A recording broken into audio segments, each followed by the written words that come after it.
If you're hearing this story, please stay until the end. Like this video, subscribe to my channel, and tell me in the comments where you're watching from. I need to know my voice is reaching others who understand what it means to fight for someone you love. This is the hardest story I've ever told, but it needs to be heard. Every word of it. My name is Linda Roger. I'm 62 years old. For 30 years, I ran a physical therapy clinic in Portland, Oregon. I've helped broken bodies heal. I've watched people rebuild their strength after accidents, surgeries, after life knocked them down hard. I've seen miracles happen in rehabilitation rooms. I've seen people who were told they'd never walk again take their first steps. I've held hands during painful procedures and celebrated victories that seemed impossible. But nothing, prepared me for what I found on Christmas night, 2023. Let me take you back, not just 6 months, but further. Because to understand what happened that terrible Christmas Eve, you need to understand how my daughter ended up living in her in-laws' house in the first place. You need to understand the slow, methodical way they isolated her, the way they broke her down, piece by piece, until she was trapped. Claire married Mark Brennan in the fall of 2016. She was 27, he was 29. I liked him at first, I'll admit it. He was charming, well-educated, came from a prominent family. His father, Gerald Brennan, had been a prosecutor in Multnomah County for 40 years before retiring. His mother, Pamela, was active in Portland society, charity galas, fundraisers, all the right circles. Mark was a lawyer, following in his father's footsteps, working at a mid-sized firm downtown. Claire was a graphic designer, freelancing from home. They seemed happy. They bought a small house in southeast Portland, nothing fancy but theirs. Bella was born in 2014, Lucas in 2016. For the first few years, everything seemed normal. Claire sent me photos constantly. The kids' birthday parties, family trips to the coast, ordinary happy moments. I lived in Seattle, working at my clinic, and I'd visit every few months. We talked on the phone weekly, sometimes more. But in 2020, things started to change. Claire got pregnant again in early 2020. She was thrilled. She'd always wanted 3 children. But at 11 weeks, she miscarried. She called me devastated, and I flew down immediately. I stayed for a week, helping with Bella and Lucas, cooking meals, just being there. That's when I first noticed the tension with Mark's family. Gerald and Pamela came over one evening while I was there. Pamela brought a casserole, smiled sympathetically, said all the right things. But then, as Claire rested upstairs, Pamela said something I'll never forget. You know, Linda, some women just aren't built for multiple pregnancies. Claire might want to consider that this is enough. 2 healthy children is a blessing. She shouldn't push her body beyond what it can handle. I was taken aback. Claire's doctor said the miscarriage was just bad luck. Nothing indicates she can't have another healthy pregnancy. Pamela smiled that tight, controlled smile of hers. Of course, I'm just saying she needs to be realistic. And Mark needs a wife who can handle the stress of more children. His career is taking off. He needs support, not complications. Complications, that's what she called my daughter's grief. I should have said something stronger, should have told her to mind her own business. But I was a guest in Claire's home, and I didn't want to cause problems. I wish I had. Claire got pregnant again in late 2020. This time, she made it to 14 weeks before losing the baby. She was heartbroken. But what made it worse was Mark's reaction. He didn't come to the hospital, said he had an important deposition he couldn't miss. Claire went through the D&C procedure alone, called an Uber to get home, and found the house empty. Mark had taken Bella and Lucas to his parents' house so Claire could rest. When I flew down that time, I found my daughter hollow-eyed and exhausted. The house was a mess, dishes piled in the sink, laundry overflowing. Bella, then 7, answered the door and immediately started crying, clinging to me. "Mommy's sad all the time," she whispered. "Daddy says she's being dramatic." My blood boiled, but I kept my voice calm. "Mommy's not being dramatic, sweetheart. She's grieving. That's different." I confronted Mark that evening. He was defensive, dismissive. I can't drop everything every time Claire has a setback, he said, not even looking up from his laptop. I have responsibilities, bills to pay. A career to build. Your wife needed you. My wife needs to toughen up. Life is hard. She can't fall apart every time something doesn't go her way. I wanted to slap him. Instead, I stayed for 2 weeks, helped Claire get back on her feet, and flew home thinking things couldn't get worse. I was wrong. In June 2022, Mark's law firm went through restructuring. Several partners left, taking clients with them. Mark's position became uncertain. Around the same time, Claire got a few big freelance design contracts, bringing in good money. That should have been a positive, but Mark resented it. I could hear it in his voice during phone calls. Then in August, Mark made an announcement. They were selling the house and moving in with his parents. Just temporarily, Claire assured me over the phone, but I could hear the doubt in her voice. Mark says we need to save money while he looks for a better position. The Brennan house is huge, there's plenty of room. And Bella and Lucas will love having their grandparents around. Do you want this? I asked bluntly, a long pause. Mark says it's the smart decision. Not I think it's smart. Not we decided together. Mark says, Claire, honey, if you don't want to do this. Mom, it's fine, really? It's just for a year or so. It wouldn't be a year, it would be a trap. By September 2022, they'd sold their house and moved into the Brennan family estate in Lake Oswego. The house was beautiful, 2 stories, 6 bedrooms, sprawling yard, the works, but it was not Claire's. Every piece of furniture, every decoration, every rule belonged to Gerald and Pamela. When I visited that Thanksgiving, I saw the change immediately. Claire seemed smaller, somehow quieter. She deferred to Pamela on everything, meal planning, the kids' schedules, even how to arrange the living room furniture. Pamela likes things a certain way, Claire explained with a forced smile. It's her home. I'm trying to respect that. But you live here too. Temporarily, she said, repeating the word like a mantra. Mark barely acknowledged me that visit. He spent most of the weekend in his father's study, drinking whiskey and talking about politics and legal cases. Bella and Lucas seemed okay, excited to show me their rooms, but there was something off. They were quieter around their grandparents, more careful. We have to follow Grandma's rules, Bella told me seriously. If we're good, we get dessert. If we're bad, we have to sit in the quiet room. The quiet room? It's the guest room downstairs. If we're too loud, Grandma makes us sit there until we can be calm. A timeout room. For a 7-year-old and a 5-year-old who were just being kids, I mentioned it to Claire, gently trying not to overstep. She sighed. Pamela believes in structure and discipline. It's fine, Mom. The kids are fine. But they weren't, and neither was she. Claire got pregnant again in early 2023. She didn't tell me for weeks, afraid to jinx it. When she finally shared the news, I could hear the desperate hope in her voice.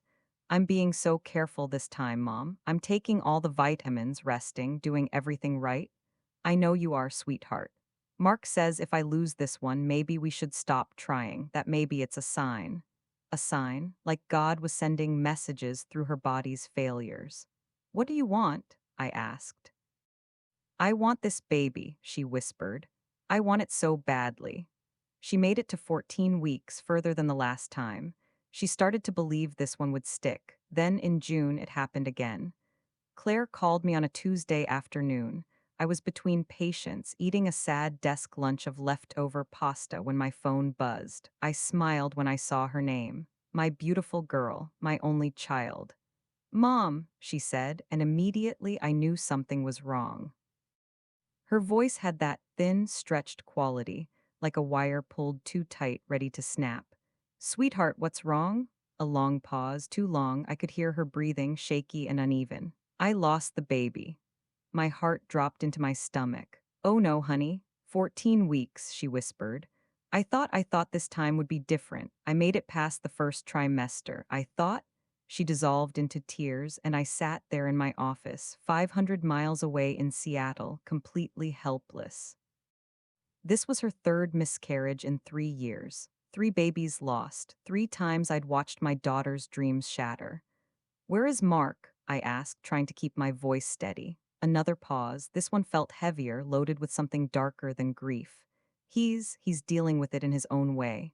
That answer bothered me. What did that mean? But I didn't push. I should have. God, I should have. Do you want me to come down? I can take a few days off. I can be there by tonight. No, Mom, I'm okay. Mark's family is here. Pamela's been very supportive. The way she said supportive made my skin crawl, but I ignored it. I was too focused on her grief, not the undertone of something darker. We've been living with Mark's parents since September of last year, she continued, her voice flat now, emotionless. Mark says it's temporary, just until his new position comes through. The house is big. There's room for everyone. I'd known they were living there, she told me months ago, but hearing her talk about it now, there was resignation in her voice that scared me. How is that going, living with them? It's fine. Pamela helps with the kids. Gerald's been helping Mark with job contacts. Everyone has been helpful. Helpful. The word hung in the air, wrong somehow. Claire, are you happy? Silence, long enough that I thought the call had dropped. I'm managing, Mom. That's all anyone can ask. But I wasn't asking if she was managing. I was asking if she was happy, and the fact that she couldn't answer told me everything. I'll come next month, I said firmly. For your birthday in July, we'll have a girls' weekend, just you and me, get away from everything. That sounds nice, Mom, I'd really like that. But July came and Claire canceled. Mark planned a surprise trip for us, she said, her voice oddly flat. To the coast, to help me heal. Rain check? I agreed, pushing down my disappointment. A trip with her husband could be good for them. Maybe Mark was finally stepping up, but August came and I suggested visiting again. The kids need me, Claire said. School shopping, getting them ready for third and first grade, you understand. I did, of course I did. September, I called about coming for Bella's 9th birthday. Mark's parents are having a big dinner for her. Family only. I can't add extra guests, it would complicate things. Family only. I was her mother, but I wasn't family. October. I'm just so tired, Mom. Can we do it after the holidays? Each cancellation felt reasonable in isolation. Life gets busy. Family obligations pile up, but looking back now, I see the pattern I missed. Claire was being isolated, systematically cut off from everyone who might see the truth, from me especially. By November, I hadn't seen my daughter in person for 14 months. 14 months, the longest we'd ever gone. We FaceTimed occasionally, but the calls were always brief, always interrupted. And I noticed, though I tried to tell myself I was imagining it, that Claire looked different. Thinner, her face gaunt, cheekbones too prominent. Her smile didn't reach her eyes. She wore turtlenecks even indoors, long sleeves even in summer when Portland hit 90 degrees. Are you eating enough? I asked during one call in early November. I'm fine, Mom, but she wasn't looking at the camera. Her eyes darted off screen like she was watching something or someone. Claire, I need to go. Pamela needs help with dinner. The call ended abruptly, but I was busy. My clinic was expanding. I'd taken on 5 new patients in critical recovery stages. I had my own life, my own demands. I told myself Claire was fine. She was a grown woman with a husband, 2 children, living in a beautiful home. What could possibly be wrong? The answer to that question would haunt me forever. December 18th, 2023.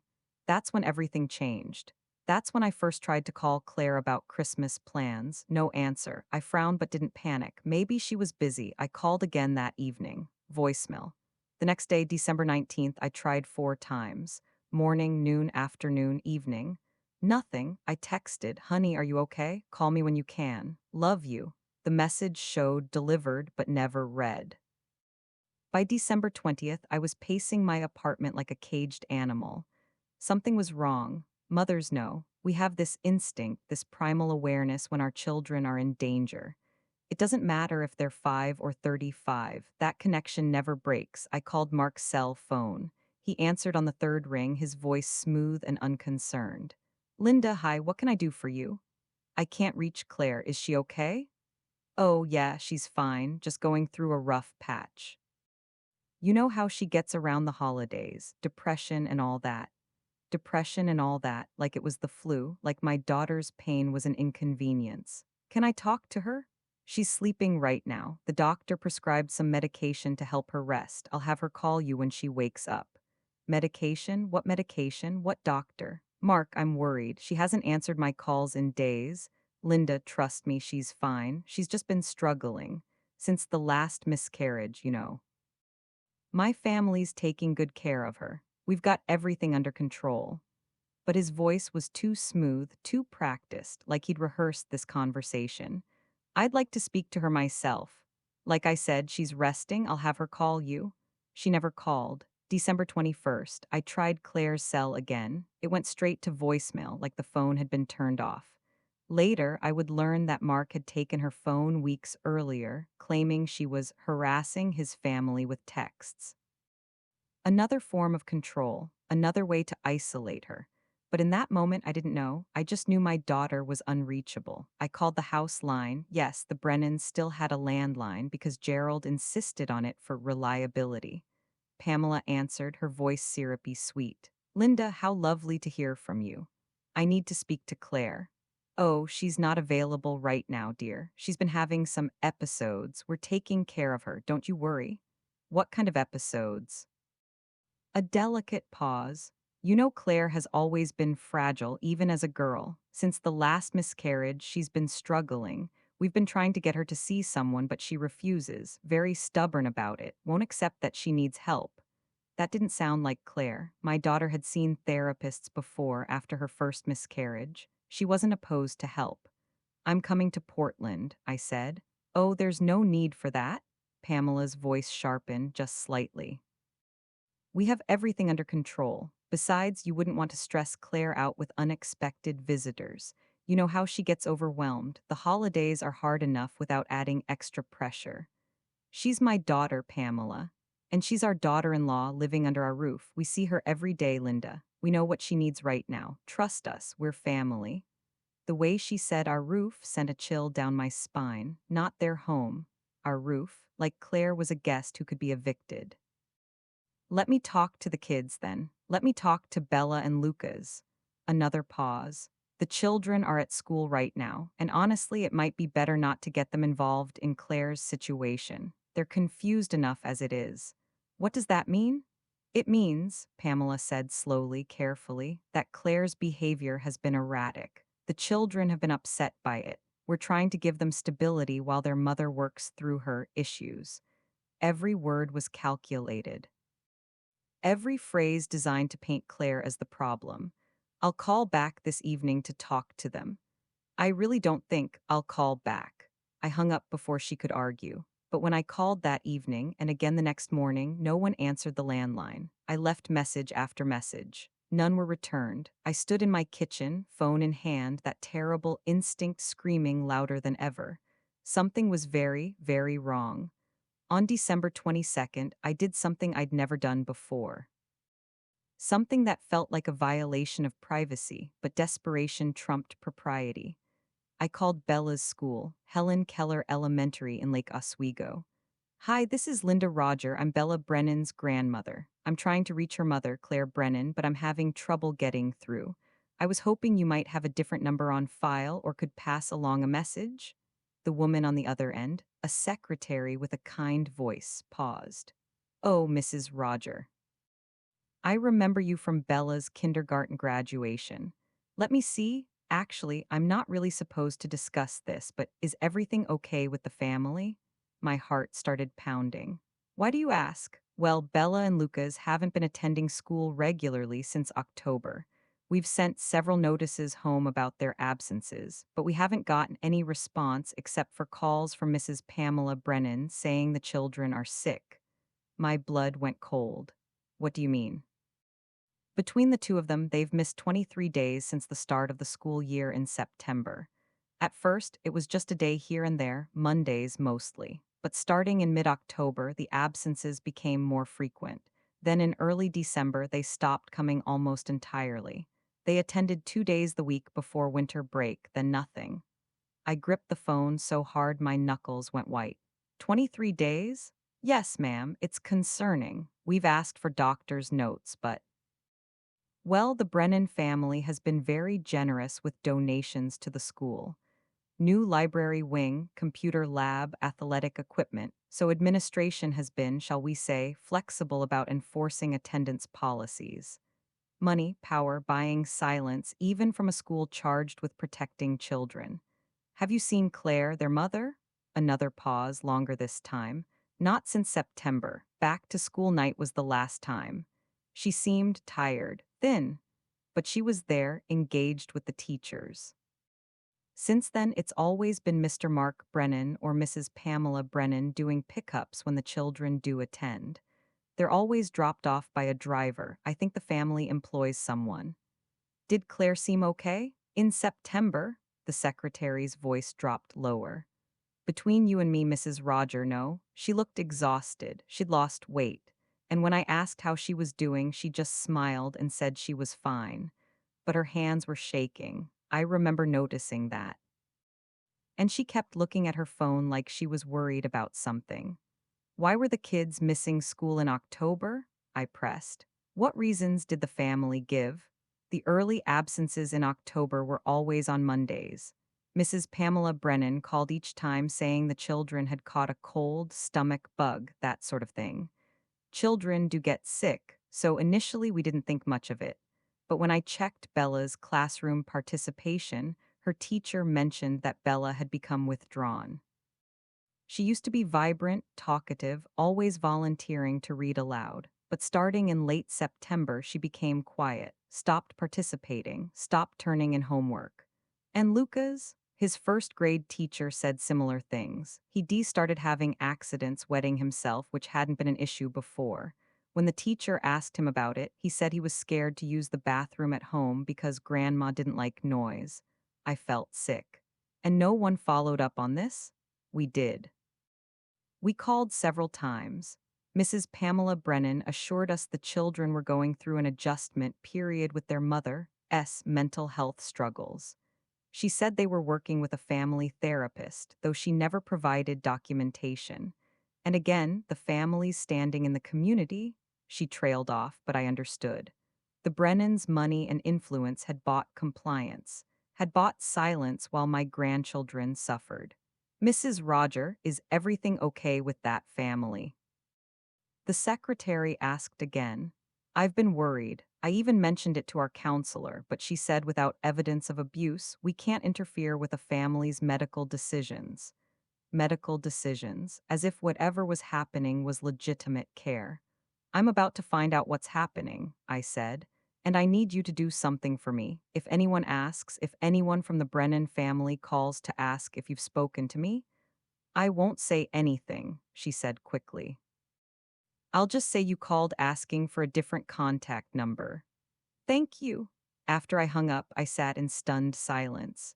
The kids weren't in school, not really, not consistently. Claire wasn't answering. Mark was dismissive. Pamela was controlling. And no one, not one person in that school or in that wealthy neighborhood, had raised enough alarm to actually check on my daughter. That's when I made my decision. I wasn't calling anymore. I wasn't giving them warning or the chance to hide whatever was happening. I was getting on a plane. I booked the last seat on the 7:15 p.m. flight from Seattle to Portland. Christmas Eve. The airport was chaos, families rushing to make connections, children crying, exhausted parents dragging luggage, silver bells playing on endless loop over the speakers. I sat at my gate, leg bouncing nervously, checking my phone every 30 seconds. I'd sent one more text to Claire before boarding. I'm coming, sweetheart. I'll be there tonight. Hold on, delivered, not read. I stared at that status, willing it to change, willing her to see it, to know I was coming. The flight was only 45 minutes, but it felt like years. I stared out the window at the darkness below, at the scattered lights of cities and towns, thinking about all the homes down there, all the families gathering for Christmas, all the children tucked in bed, waiting for Santa. Where were my grandchildren right now? Where was my daughter, the woman next to me, a grandmother with silver hair and laugh lines around her eyes, was knitting something red and white, a Christmas stocking. For my granddaughter, she said, noticing me watching. She's 3. This is her first Christmas where she really understands what's happening. The magic of it. I can't wait to see her face in the morning when she sees what Santa brought. I smiled, but my heart ached. That's beautiful. Do you have grandchildren? 2, a girl and a boy. Oh, how wonderful. Will you see them tomorrow? I hope so, I said quietly. I really, really hope so. She must have heard something in my voice because her expression softened. Family troubles? I nodded, not trusting myself to say more. She reached over and patted my hand with her soft, wrinkled fingers. Whatever it is, dear, Christmas has a way of bringing people together. Have faith. The holidays have a special magic for healing. If only she knew. If only the magic she believed in could penetrate the darkness waiting for me in Lake Oswego. The plane landed at 9:47 p.m. I remember because I checked my watch as soon as the wheels touched down, calculating how long it would take to get through the airport, get a taxi, get to Lake Oswego. Every minute felt crucial. Every second wasted felt like a betrayal. Too long. Everything was taking too long. I didn't check luggage, just had my carry-on with a few changes of clothes and a small bag of wrapped presents for Bella and Lucas. Presents I'd bought weeks ago, wrapped carefully with glittery paper and ribbons. Presents that felt absurdly optimistic now, like relics from a different reality. The Portland airport was decorated for Christmas. Huge evergreen trees with white lights. Garland wrapped around every pillar. A Santa's workshop set up where tired-looking families waited in line for photos, children sitting on Santa's lap, telling him their wishes. I rushed past all of it, following the signs for ground transportation, my carry-on wheels rattling loudly on the polished floor. Outside, the December air bit through my coat. Portland winters aren't as cold as Seattle, but that night felt particularly bitter. The sky was clear and dark, stars bright overhead, a perfect Christmas Eve for people whose worlds weren't falling apart. I flagged a taxi driven by a middle-aged man with a Sikh turban and kind eyes. He smiled warmly as I climbed in. "Where to?" he asked. I gave him the address in Lake Oswego, my voice tight. "Ah, nice neighborhood," he said, pulling away from the curb. "Very nice. You have family there? Big Christmas party?" "Something like that," I said, not wanting to elaborate. "My family is having a big gathering, too," he continued, clearly in a chatty mood. 15 people at my house. My wife has been cooking for 2 days. The smell's incredible. Do you celebrate Christmas?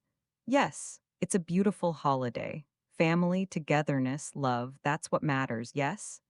Yes, I whispered, staring out the window. We drove in silence for a while, heading south on I-5. The freeway was surprisingly busy for Christmas Eve. People traveling, people heading home, people living their normal lives while my world crumbled. About 20 minutes into the drive, we exited onto quieter roads. Lake Oswego is one of those wealthy suburbs where the houses get progressively larger and the lots more spread out. Old money, new money, all of it insulated from the real world by gates and security systems and the kind of silence that money buys. The taxi driver turned onto Lakeview Drive, and I saw Christmas lights everywhere.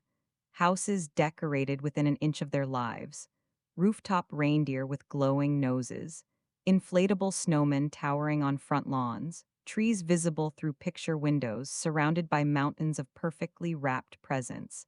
Picture perfect America, picture perfect families, picture perfect lies. "Which house?" the driver asked. 1247, the colonial with the white pillars. He pulled up slowly and I saw it. The Brennan family home, Gerald and Pamela's estate where Claire, Mark, and the kids had been living for over a year now. I'd been here before, of course, for Claire's wedding 7 years ago, for birthdays, for Bella's baptism. But it had been 14 months since my last visit, and I'd forgotten just how imposing it was. 2 stories of pristine white siding, black shutters, a 3-car garage, a front yard that probably cost more to maintain than most people's mortgages. and Christmas decorations that looked professionally done, white lights wrapped around every tree and shrub, a massive wreath on the front door with red velvet ribbon, tasteful candles in every window. Picture perfect. Through the large bay window on the first floor, I could see them. The entire Brennan family gathered around a long dining table. I saw Mark at one end, throwing his head back in laughter at something. Gerald at the head of the table, holding court like the patriarch he was. Pamela, elegant in what looked like a burgundy dress, raising a wine glass. Vanessa, Mark's younger sister, and her husband seated with plates full of food. A Norman Rockwell painting, Christmas dinner with the perfect family, but I didn't see Claire or Bella or Lucas. You want me to wait? The taxi driver asked, studying my face in the rearview mirror. His cheerful expression had faded, replaced by concern. You look worried. Is everything okay? No, I said honestly. Everything is not okay, but I'm about to fix it. You want me to stay, in case you need? He trailed off, not sure what I might need. No, thank you, I'll be fine. I paid him, added a generous tip because it was Christmas Eve and he was working instead of being with his family, and stepped out onto the sidewalk. The taxi drove away, tail lights disappearing around a bend, and suddenly I was alone in the cold Christmas night. I stood there for a moment, my carry-on bag at my feet, staring at that perfect house.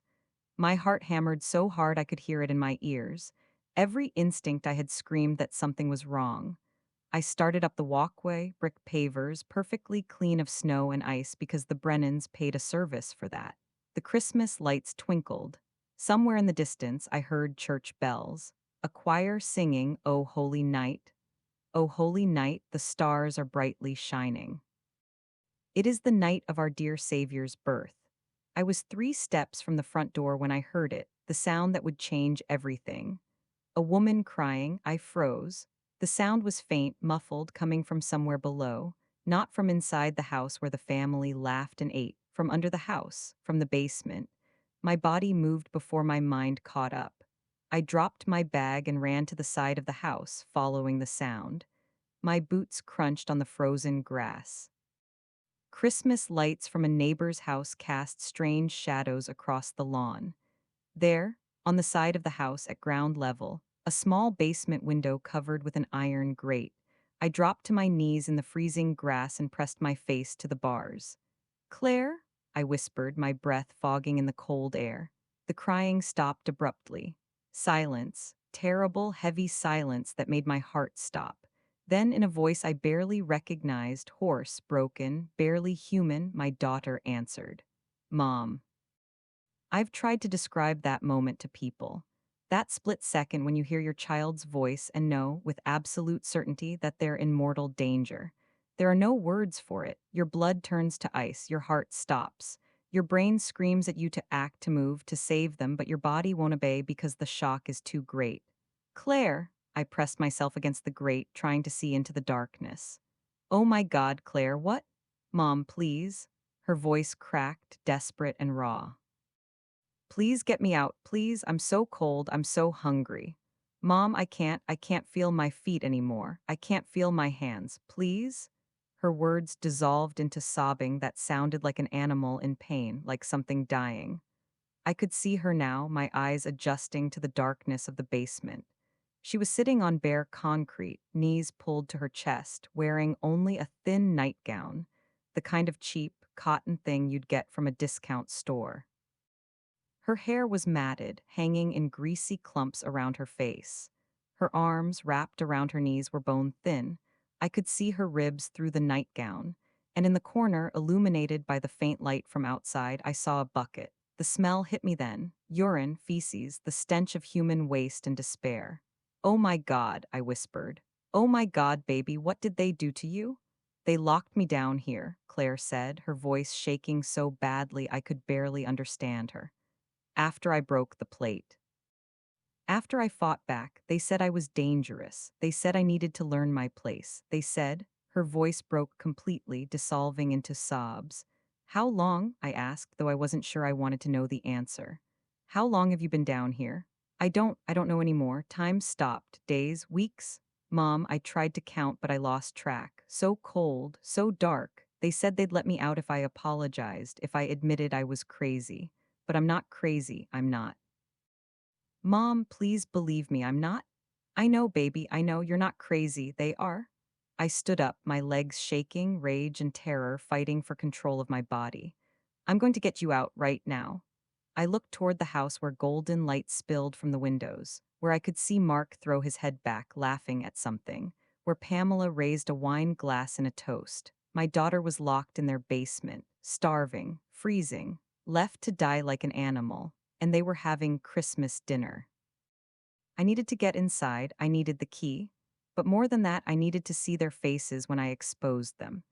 I needed them to know that someone had found out, that they hadn't gotten away with it. I walked to the front door, my footsteps heavy and deliberate. I didn't rush. I couldn't. My body was rigid with fury, every muscle locked, hands clenched into fists so tight my nails drew blood from my palms. I reached the door and tried the handle. Locked. Of course it was locked. They'd locked everything. The door, the basement, my daughter's phone, their hearts. I rang the doorbell, once, twice. Then I held it down, the chime ringing over and over and over, cutting through jingle bells playing inside, cutting through their laughter, cutting through their pretense of perfection. Footsteps approached, heavy male, annoyed. The door swung open. Mark stood there in a red Christmas sweater, the kind with a reindeer on it, ironically festive. He held a glass of red wine. His face was flushed from alcohol and warmth. When he saw me, his expression shifted from annoyance to surprise to barely concealed irritation. "Linda," he said, my name sounding like an inconvenience. "We weren't expecting you. Did you call? I don't remember you saying you were coming." I stared at him, really stared. This man who'd stood in a church 7 years ago and promised to love, honor, and cherish my daughter. This man who'd held Bella as a newborn and cried tears of joy. This man who'd asked me for Claire's hand in marriage, telling me he'd protect her always, that he'd never let anything hurt her. This man who'd locked her in a basement to die. "Where is my daughter?" My voice was calm, too calm, the kind of calm before an earthquake levels a city. Mark's expression didn't change. He took a sip of wine, deliberately casual. "Claire's resting. She hasn't been feeling well. Where is she?" "I just told you she's." "Is she upstairs resting, Mark, in a warm bed?" Under clean sheets with blankets and pillows? I took a step closer, my voice dropping to barely above a whisper. "Or is she in your basement, locked behind a padlocked door, starving and freezing on a concrete floor?" I saw it just for a second. Panic flashed across his face. His eyes widened. His grip on the wine glass tightened. Then he recovered, his expression hardening into something cold and cruel. "I don't know what you're talking about. You've clearly had a long day of travel, Linda. Maybe you're confused? I found her, Mark. I found Claire in your basement. I looked through the window. I saw her." His face went pale, then flushed with anger. "You were trespassing on private property. Get out of my way." "You can't just—" I shoved past him, harder than necessary, my shoulder slamming into his chest. He stumbled back, wine sloshing from his glass onto his stupid reindeer sweater. The house was exactly as I'd seen through the window. Warm, beautifully decorated. A massive Christmas tree in the living room, presents stacked underneath with elaborate bows. The dining table covered in food, a golden roasted turkey, mashed potatoes swimming in butter, green bean casserole with crispy onions on top, cranberry sauce, dinner rolls, 3 different pies on the sideboard. Enough food to feed 20 people, while my daughter starved 15 feet below them. The family looked up as I entered, conversation stopping mid-sentence. The cheerful Christmas music, jingle bells, continued playing from a Bluetooth speaker, grotesquely cheerful. Gerald rose from his chair, wiping his mouth with a cloth napkin, his movements slow and deliberate. He was in his early 70s, tall and imposing, with silver hair and the kind of bearing that came from decades of power. He'd been a prosecutor for 40 years before retiring. People respected him, feared him. He was used to controlling rooms, controlling narratives, controlling outcomes. "Linda," he said, his voice deep and authoritative, like he was opening statements in a courtroom. What a surprise. We didn't know you were coming. If you'd called ahead, we could have set an extra place at the table. I bet you didn't know I was coming. Pamela stood as well, smoothing her burgundy dress, her movements practiced and elegant. She was 68, with the kind of maintained beauty that came from expensive salons, regular Botox, and personal trainers. Her smile was perfectly pleasant and completely cold, not reaching her eyes. Linda, dear, if you'd called ahead, we could have prepared. Where are Bella and Lucas? I interrupted, my voice sharp. Where are my grandchildren? Silence, the kind of silence that speaks volumes. I asked you a question. Where are my grandchildren? Vanessa, Mark's younger sister, exchanged a glance with her husband. She was 35, polished and pretty in the way rich women are. Perfect highlights, perfect makeup, perfect outfit. Bella and Lucas are at our house. My husband drove them over this afternoon. We told them they'd have a special sleepover and wake up their Christmas morning. They're very excited about Santa coming. I took a step closer to her, my heart pounding. When exactly did you take them? Around 4 o'clock this afternoon. And where exactly are they right now? What room? Who's watching them? Vanessa blinked, caught off guard by my intensity. They're in the playroom upstairs. Our babysitter, Monica, is with them. They're fine, Linda. They had dinner. They're probably watching a Christmas movie right now. Have they eaten? Yes, of course they've eaten. What did they eat? Chicken nuggets, I think, and mac and cheese from a box, the kids' favorite. Linda, why are you?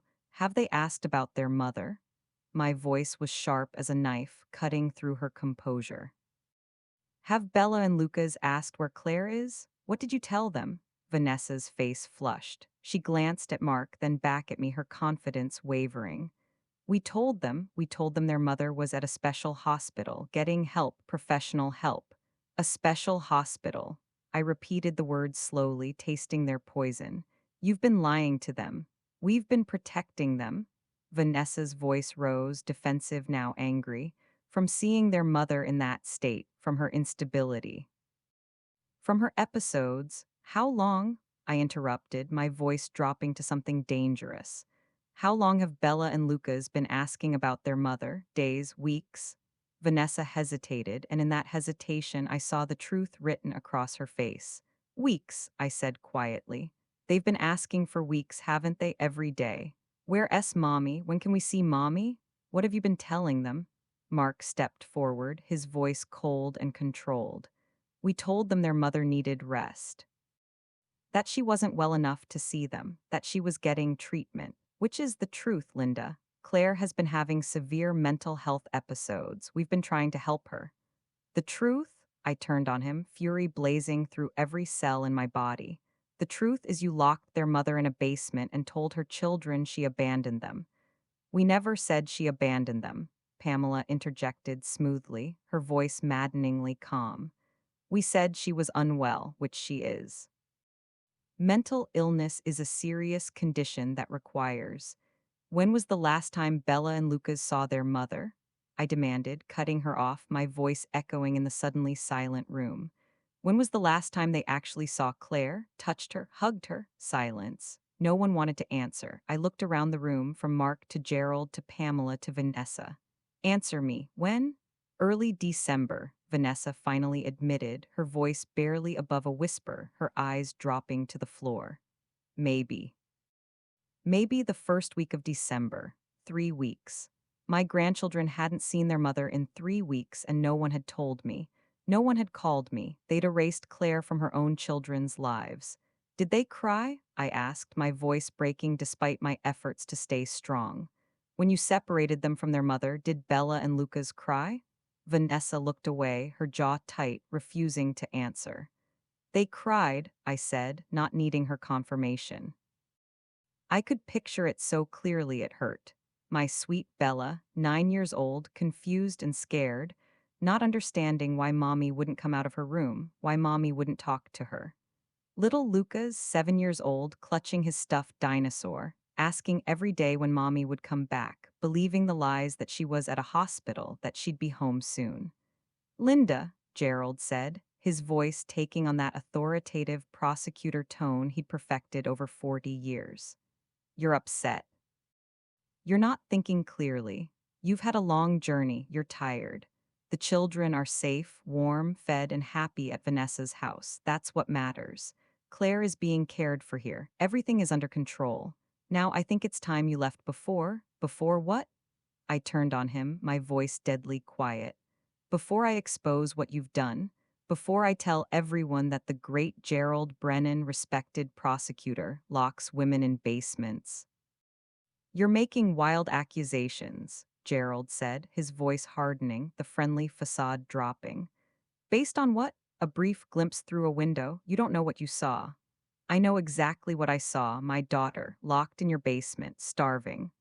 I noticed the two teenage boys at the end of the table, Vanessa's sons, Noah and Ethan, 15 and 17. They'd been sitting quietly through this whole exchange, eyes wide. The 17-year-old Noah had his phone out half hidden under the table.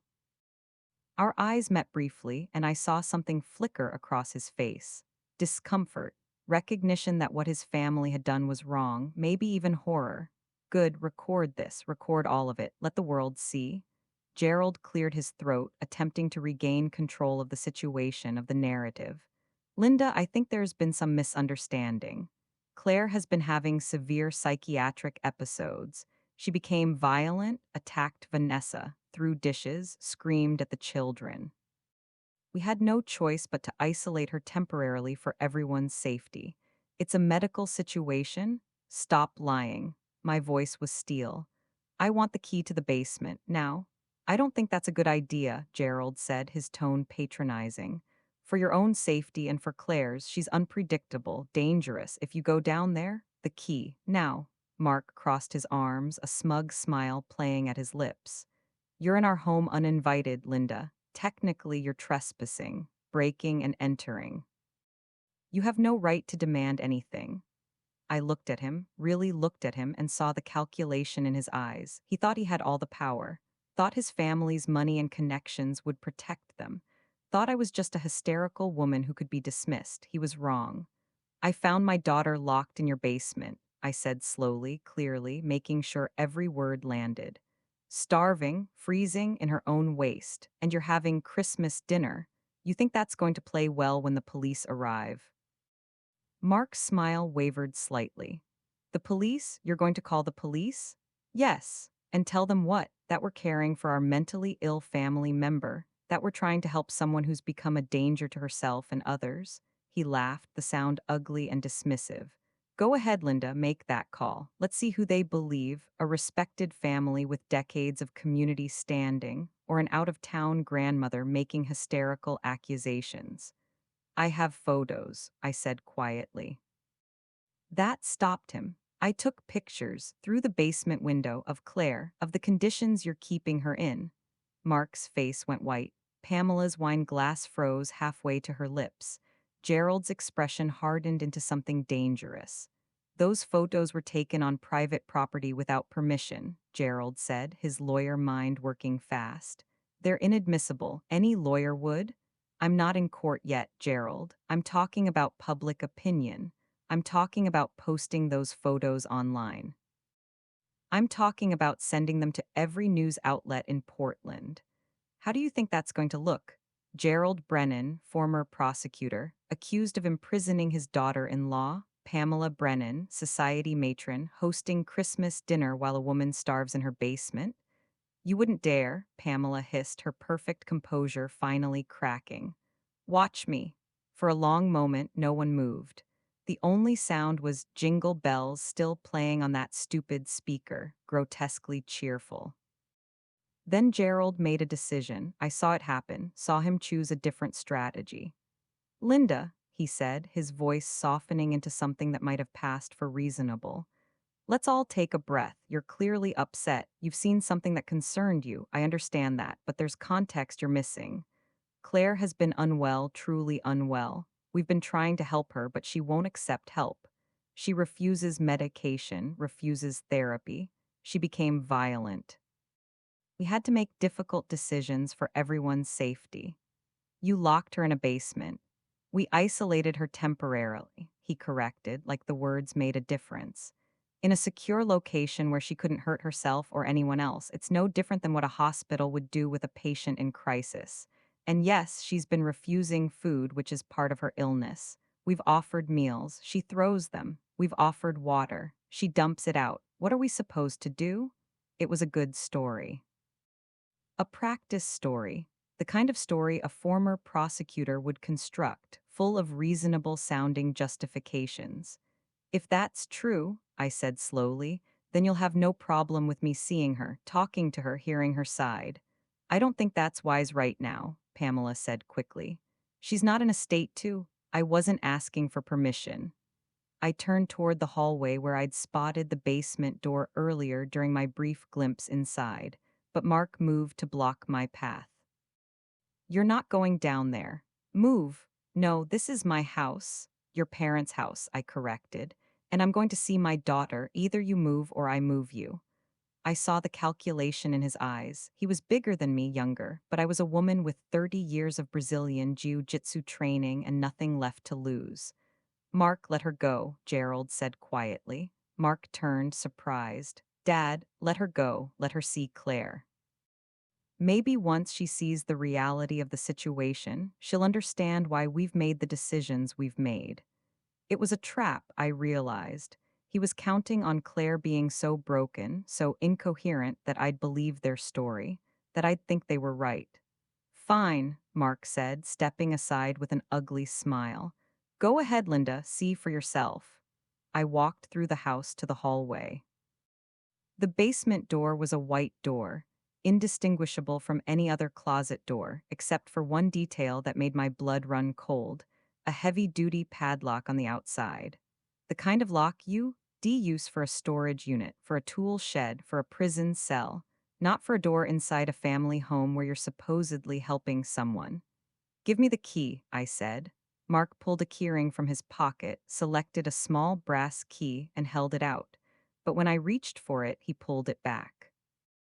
Just remember, he said, his voice low enough that only I could hear, you wanted to see this, you forced this. Whatever happens next is on you.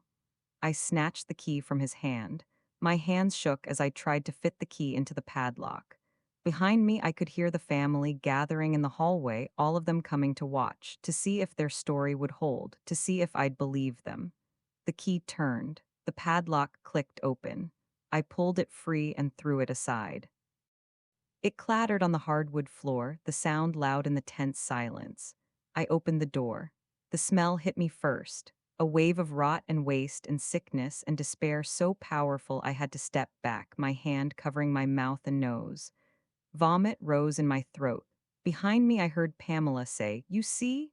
She's been living like an animal, refusing to use the bathroom properly. We tried to." I flipped the light switch, cutting her off. The basement stairs descended into a partially finished space.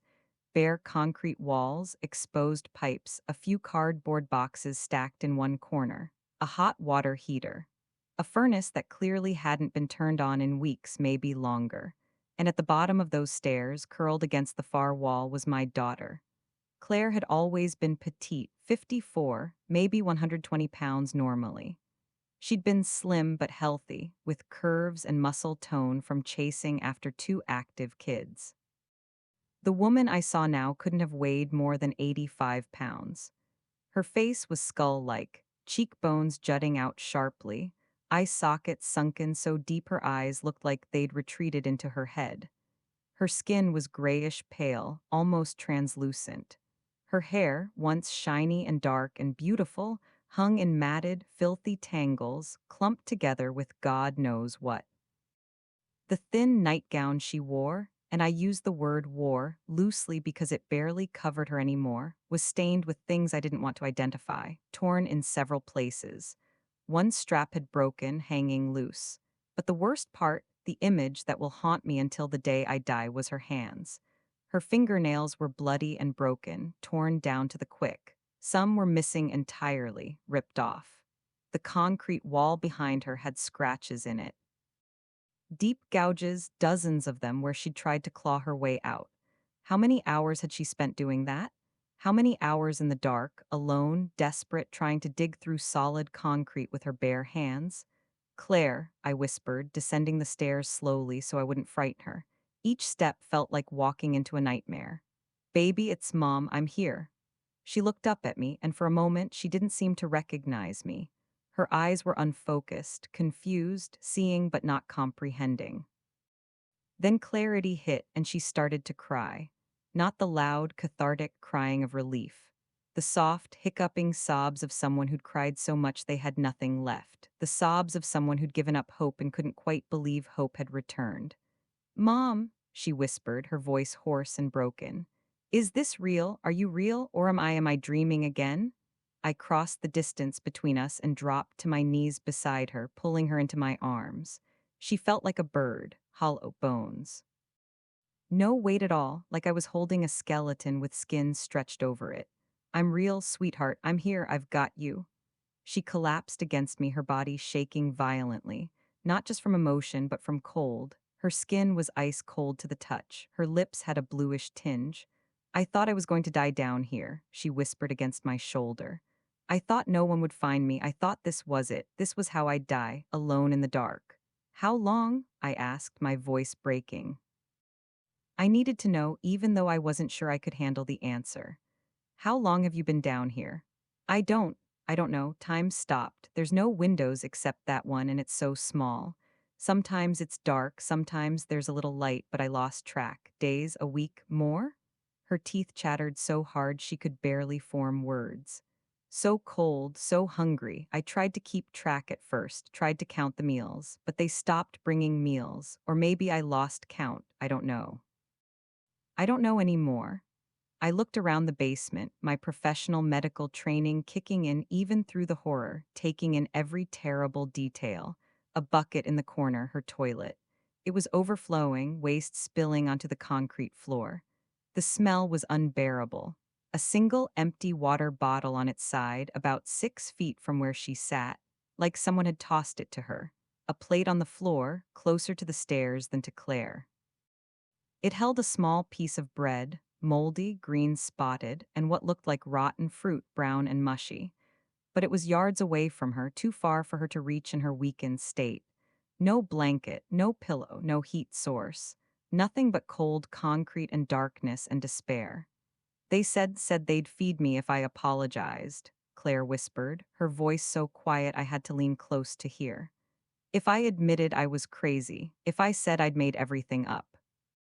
If I promised to be a good wife, a good daughter-in-law, if I promised to stop causing problems. But I couldn't, because I'm not crazy, Mom. I'm not. They're the ones who are crazy. There? Her voice broke completely, dissolving into sobs that shook her entire frame. I know, baby, I know. You're not crazy. You never were. Above us, I heard heavy footsteps on the stairs. I turned to see Gerald descending with Mark behind him. They stood on the stairs, looking down at us. You see. Gerald said, his voice carrying that reasonable, authoritative tone. She's unwell, severely mentally ill. We've been trying to help her, but she's combative, refuses treatment, refuses food. We're trying to get her into a psychiatric facility, but she won't cooperate. I looked at the plate of moldy food 6 feet away, the empty water bottle, the overflowing bucket. You call this help? My voice was quiet, dangerous. We've been bringing meals 3 times a day. Pamela's voice came from the top of the stairs. She throws them or refuses to eat. It's part of her illness. The food is 6 feet away from her. She's too weak to crawl to it. She was stronger when we put her down here, Mark said. She could walk. She could feed herself. If she's deteriorated, that's her choice, her refusal to cooperate. I wanted to kill him. Wanted to stand up and wrap my hands around his throat and squeeze until, we need to get you out of here, I said to Claire, pushing down the rage. Can you stand? I tried earlier, she whispered. My legs, they won't work anymore. My feet are numb. Everything's numb. I looked down. Her feet were blue-white, mottled, frostbite, advanced frostbite. Mom, Claire said, her voice desperate. Where are Bella and Lucas? Are they okay? Please tell me they're okay. They're at Vanessa's house, I said. They're safe. They're waiting for you. Do they? She swallowed hard, tears streaming down her hollow cheeks. Do they know? Do they know what happened to me? Or do they think I abandoned them? My heart shattered into a million pieces. They were told you were sick, getting treatment. They don't know about this, but they miss you. They ask about you every day. Every day, she repeated, a sob catching in her throat. My babies, they must think I don't love them anymore. They must think I left them. Mom, you have to tell them. You have to make sure they know I didn't leave them. I would never leave them. They took me. They locked me down here, and they. I know, I'll make sure they know, I promise. I tried to help Claire stand, but her legs wouldn't hold her. She collapsed immediately, crying out in pain. My feet, she gasped. Can't feel them. Can't feel anything below my knees. Frostbite, malnutrition, dehydration, hypothermia, muscle atrophy. She'd been down here long enough for her body to start shutting down. I scooped Claire into my arms, lifting her like I used to when she was a little girl. She weighed nothing, less than nothing, like holding air. I carried her toward the stairs. Mark blocked my path. Where do you think you're going? He asked. I'm taking my daughter out of this hellhole. She's my wife. She stays here. I looked at him, really looked at him, holding Claire's skeletal body in my arms. Move, or I will go through you. Something in my face must have warned him. He stepped aside. I carried Claire up the stairs, each step an effort. She weighed almost nothing, but my arms shook with rage and adrenaline and the sheer horror of what I'd found. At the top of the stairs, the Brennan family stood in the hallway, all of them watching. Their expressions ranged from Gerald's cold calculation to Pamela's barely concealed annoyance to Vanessa's carefully constructed concern. I looked at each of them, holding my daughter's broken body. Merry Christmas, I said quietly. Then I walked past them through the foyer toward the front door. Linda, you can't just take her, Gerald said, his voice hardening. She's not in her right mind. She's a danger to herself. If you remove her from our care without proper medical oversight, you could be charged with. Call the police then, I said, not stopping. Please call them. I'd love to have them come see what you've done. I reached the front door. Behind me, I heard Mark arguing with his father in hushed, urgent tones. Pamela's voice rising in pitch, Vanessa saying something about damage control. I stepped out into the cold Christmas night, my daughter in my arms, finally free, but we weren't safe yet. I sat on the front lawn, Claire cradled in my lap, and pulled out my phone with shaking hands. I dialed 911. 911, what's your emergency? My name is Linda Roger. I'm at 1247 Lakeview Drive in Lake Oswego. I've just discovered my daughter being held prisoner in a basement. She's been locked in, starved, left in freezing conditions. She's in critical condition. I need police and an ambulance immediately. The operator's voice sharpened. Ma'am, is your daughter in immediate danger? Yes, she's suffering from severe malnutrition, dehydration, and hypothermia. She can't walk. She's been imprisoned for. I looked at Claire. Baby, how long? 18 days, Claire whispered. Since December 6th. 18 days, Mom. My blood ran cold. 18 days in that basement. 18 days of hell. She's been imprisoned for 18 days without adequate food, water, or heat. She needs medical attention right now. Officers and paramedics are on their way. Stay on the line. Can you tell me your daughter's current condition? I looked at Claire in my arms, really looked at her in the light from the house and the Christmas decorations. She's conscious but very weak. Her skin is gray, her breathing is shallow. Her feet and hands are showing signs of severe frostbite. She's approximately 85 pounds, lost at least 35 pounds from her normal weight. She's been living in her own waste. I couldn't continue. The words stuck in my throat. Behind me, I heard the front door open, footsteps on the porch. Ma'am, who held your daughter prisoner? The operator asked. Her husband, Mark Brennan, and his parents, Gerald and Pamela Brennan. They're here now. The whole family is here. They were having Christmas dinner while she was locked in their basement. I heard sirens in the distance, growing closer. Mark appeared on the lawn, his face red with rage. You're making a huge mistake, Linda. We were caring for her. We have a doctor who will testify that Claire needed psychiatric intervention. We have documentation of her violent episodes. You're going to look like a fool when this comes out. Then you'll have no problem explaining it to the police, I said calmly, still holding Claire. The sirens grew louder. Neighbors started emerging from their houses, drawn by the commotion. I saw curtains pulled back, people stepping onto porches. The perfect neighborhood facade was crumbling. Red and blue lights flashed across the perfect white colonial house as two police cars pulled up, followed immediately by an ambulance. The first officer out of the lead car was a woman in her 40s, blonde hair pulled back in a tight bun. Her name tag read Tours. She took one look at Claire and her expression hardened. Jesus Christ, she muttered, then immediately spoke into her radio. Dispatch, we need that ambulance now. Female, mid-30s, severe malnutrition and hypothermia. Possible imprisonment case. The paramedics rushed over with a stretcher, blankets, equipment. One of them, a young guy with kind eyes and gentle hands, knelt beside us. Ma'am, we need to take her. Can you let go? I didn't want to. Every instinct screamed to hold onto my daughter, to never let her go again. But I released her, helping them transfer her to the stretcher. They worked fast, wrapping her in heated blankets, checking her vitals, starting an IV. I heard them talking in urgent medical shorthand. BP 80/50, heart rate 48. Temperature 93.2 degrees, severe dehydration, signs of organ stress, possible kidney failure, advanced frostbite on extremities. Each word was a dagger. Officer Torres stood beside me as we watched them work. Are you the one who called it in? Yes, that's my daughter, Claire Brennan. She was locked in that basement. I pointed at the house where the Brennan family stood on the porch, watching. Gerald's face was a mask of calm control.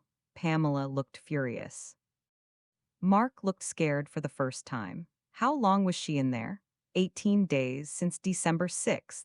Tor's jaw clenched. She motioned to her partner, a younger male officer with dark hair. Martinez, start taking statements. I want everyone separated. Nobody leaves. Officer Martinez nodded and approached the Brennan family. I heard Gerald's voice, booming and authoritative. Officer, there's been a terrible misunderstanding. That woman, he pointed at me, broke into our home and assaulted my son. We were trying to help our daughter-in-law who's suffering from severe mental illness. We had no choice but to. Sir, I need you to stop talking and step back, Martinez said firmly. We're conducting an investigation. You'll have a chance to give your statement. Do you know who I am? Gerald's voice rose. I was a prosecutor in this county for 40 years. I know the DA personally. I know the police chief. I know every judge in this courthouse. You're making a huge mistake. Sir, step back now or I'll arrest you for interfering with an investigation.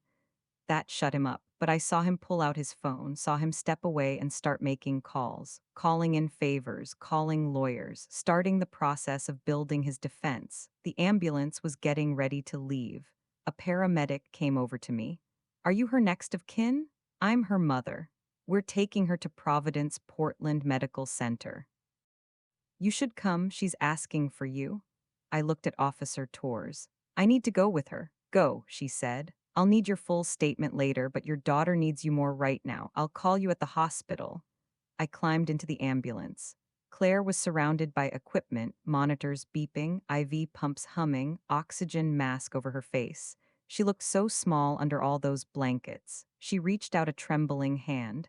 I took it carefully, mindful of the IV line. You came, she whispered behind the oxygen mask, her voice muffled.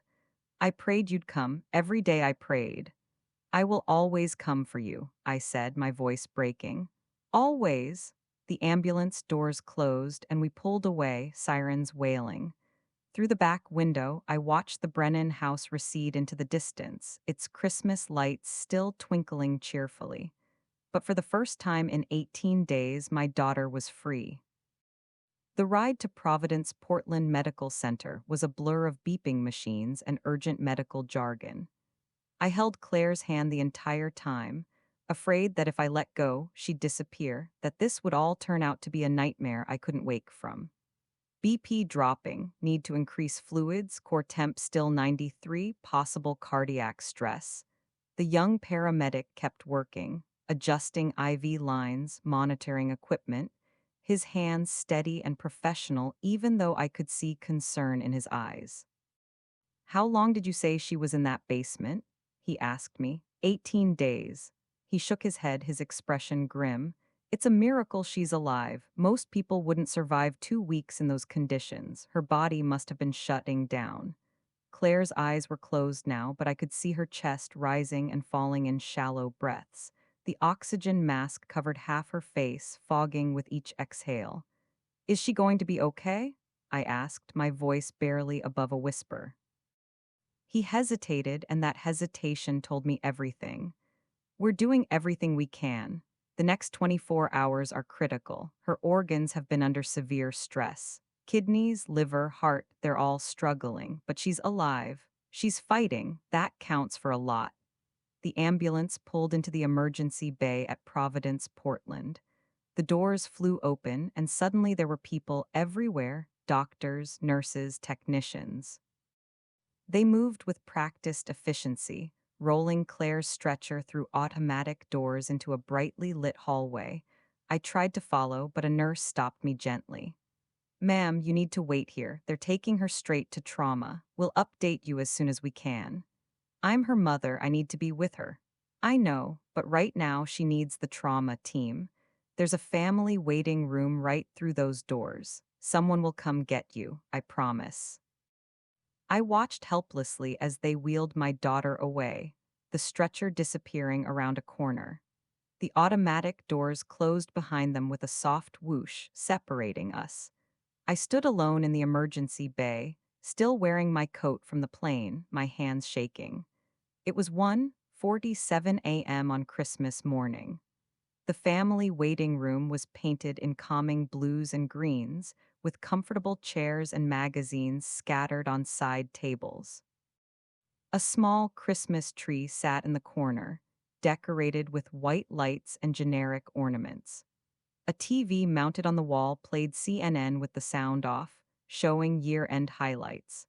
I was the only one there.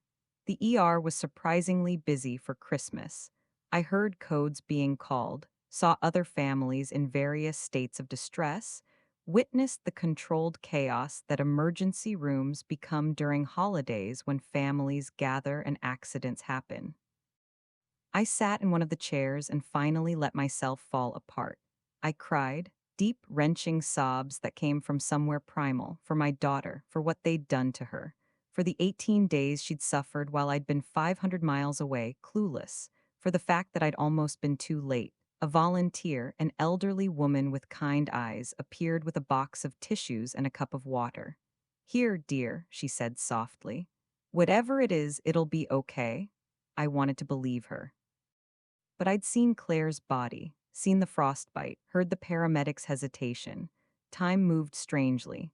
Minutes felt like hours. I checked my phone obsessively.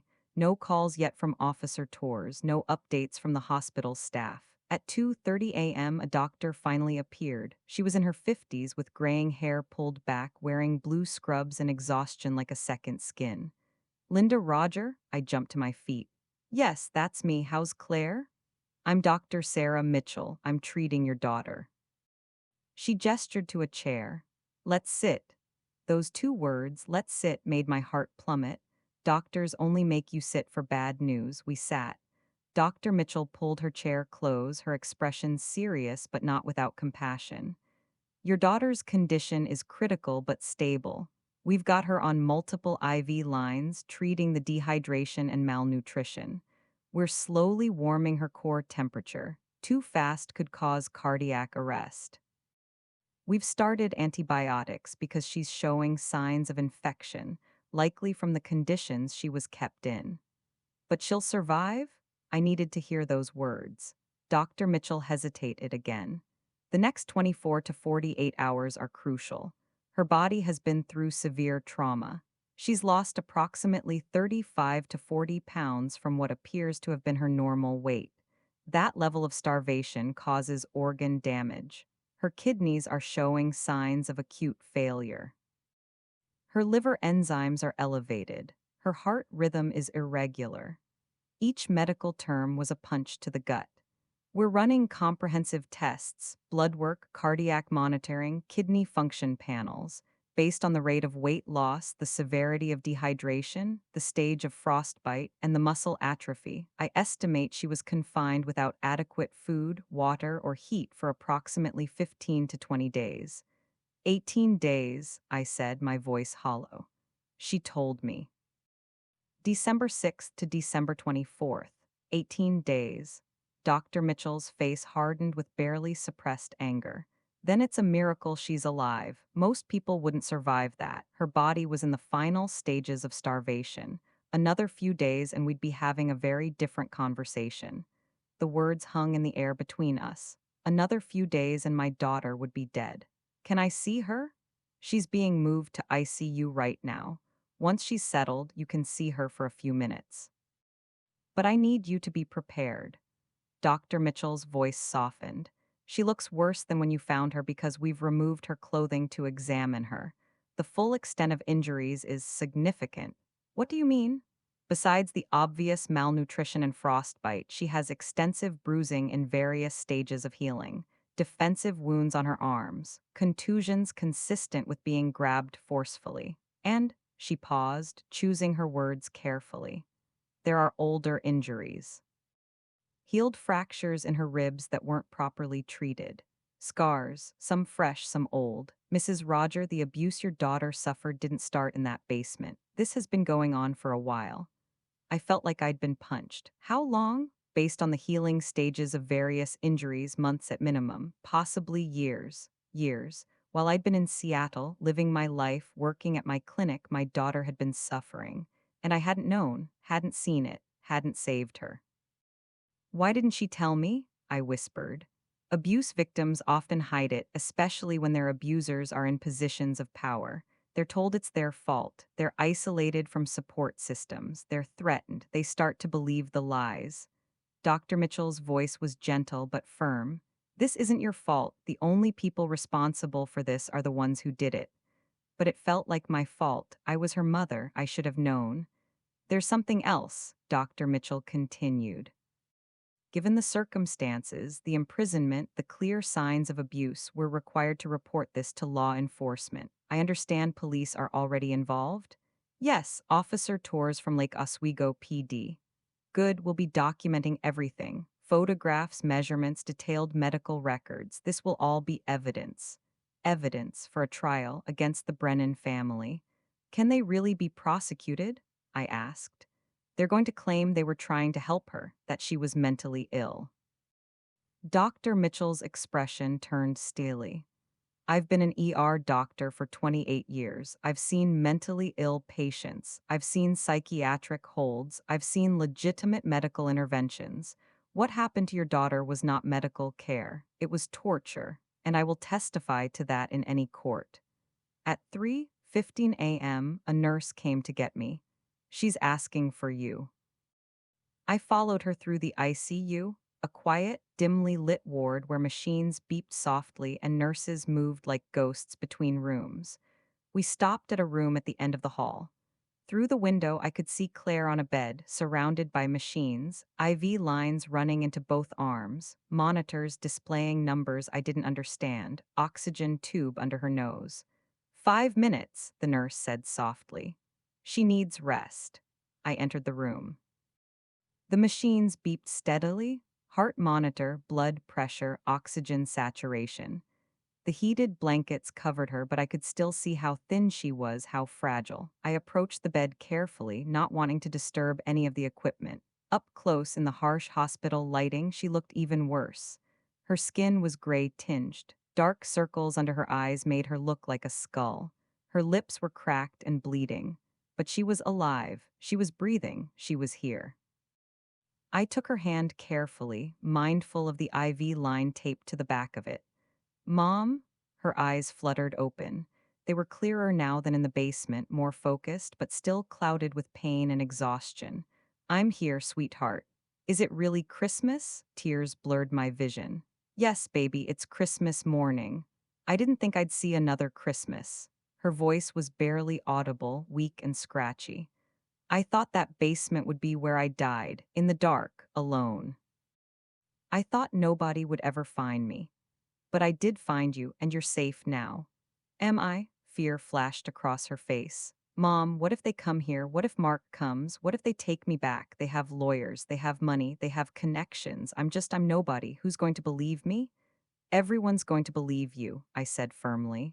The police were there. They saw the basement. I have photos. The doctors are documenting everything. You're not alone in this. Where are Bella and Lucas? The question came out as a sob. Mom, where are my babies? Do they know what happened? Do they think I abandoned them? My heart broke all over again. They're at Vanessa's house. They were told you were at a hospital getting treatment. They don't know about the basement. They must hate me. They must think I left them. Mom, I need to see them. I need them to know I didn't leave. I didn't abandon them. They took me away. They locked me up and I couldn't. Her voice broke, dissolving into tears that shook her fragile frame. Baby, they don't hate you. They love you. They've been asking about you every single day. Bella and Lucas know their mommy loves them. I tried to count the days, Claire whispered, her eyes distant, lost in the memory. I tried to stay sane. I scratched marks on the wall, one line for each day. But then they stopped bringing food altogether. Or maybe they did and I was too weak to crawl to it. I don't know. Time stopped meaning anything. It was just dark and cold and I was so hungry and I thought this was my punishment. Punishment for what? For losing the babies, for being a bad wife, for not being grateful enough for everything the Brennan family did for us. That's what they said. That's what they kept saying when they'd come down to check on me. They came down to the basement. Pamela came twice a day at first. She'd stand at the top of the stairs and tell me what I needed to do to get out, apologize, admit I was mentally ill, promise to be obedient, promise to never embarrass the family again. She'd bring a plate of food and set it on the stairs, just out of reach, and tell me I could have it if I said the right words. But I wouldn't, I couldn't, because I'm not crazy, Mom, I'm not. I know you're not. Then she stopped coming as often, once a day, then every few days. The last time I saw anyone was, she trailed off, thinking, I don't know, days ago, maybe a week. Time stopped. It all just stopped. The horror of it washed over me again. They hadn't just locked her in the basement. They de-tortured her, psychologically tortured her while she starved and froze. How did it start? I asked gently. How did you end up in the basement? Claire's eyes filled with tears. The plate. I threw the plate.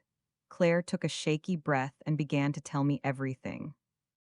The full story, the truth that the Brennan family had been hiding. After the third miscarriage in June, everything got worse.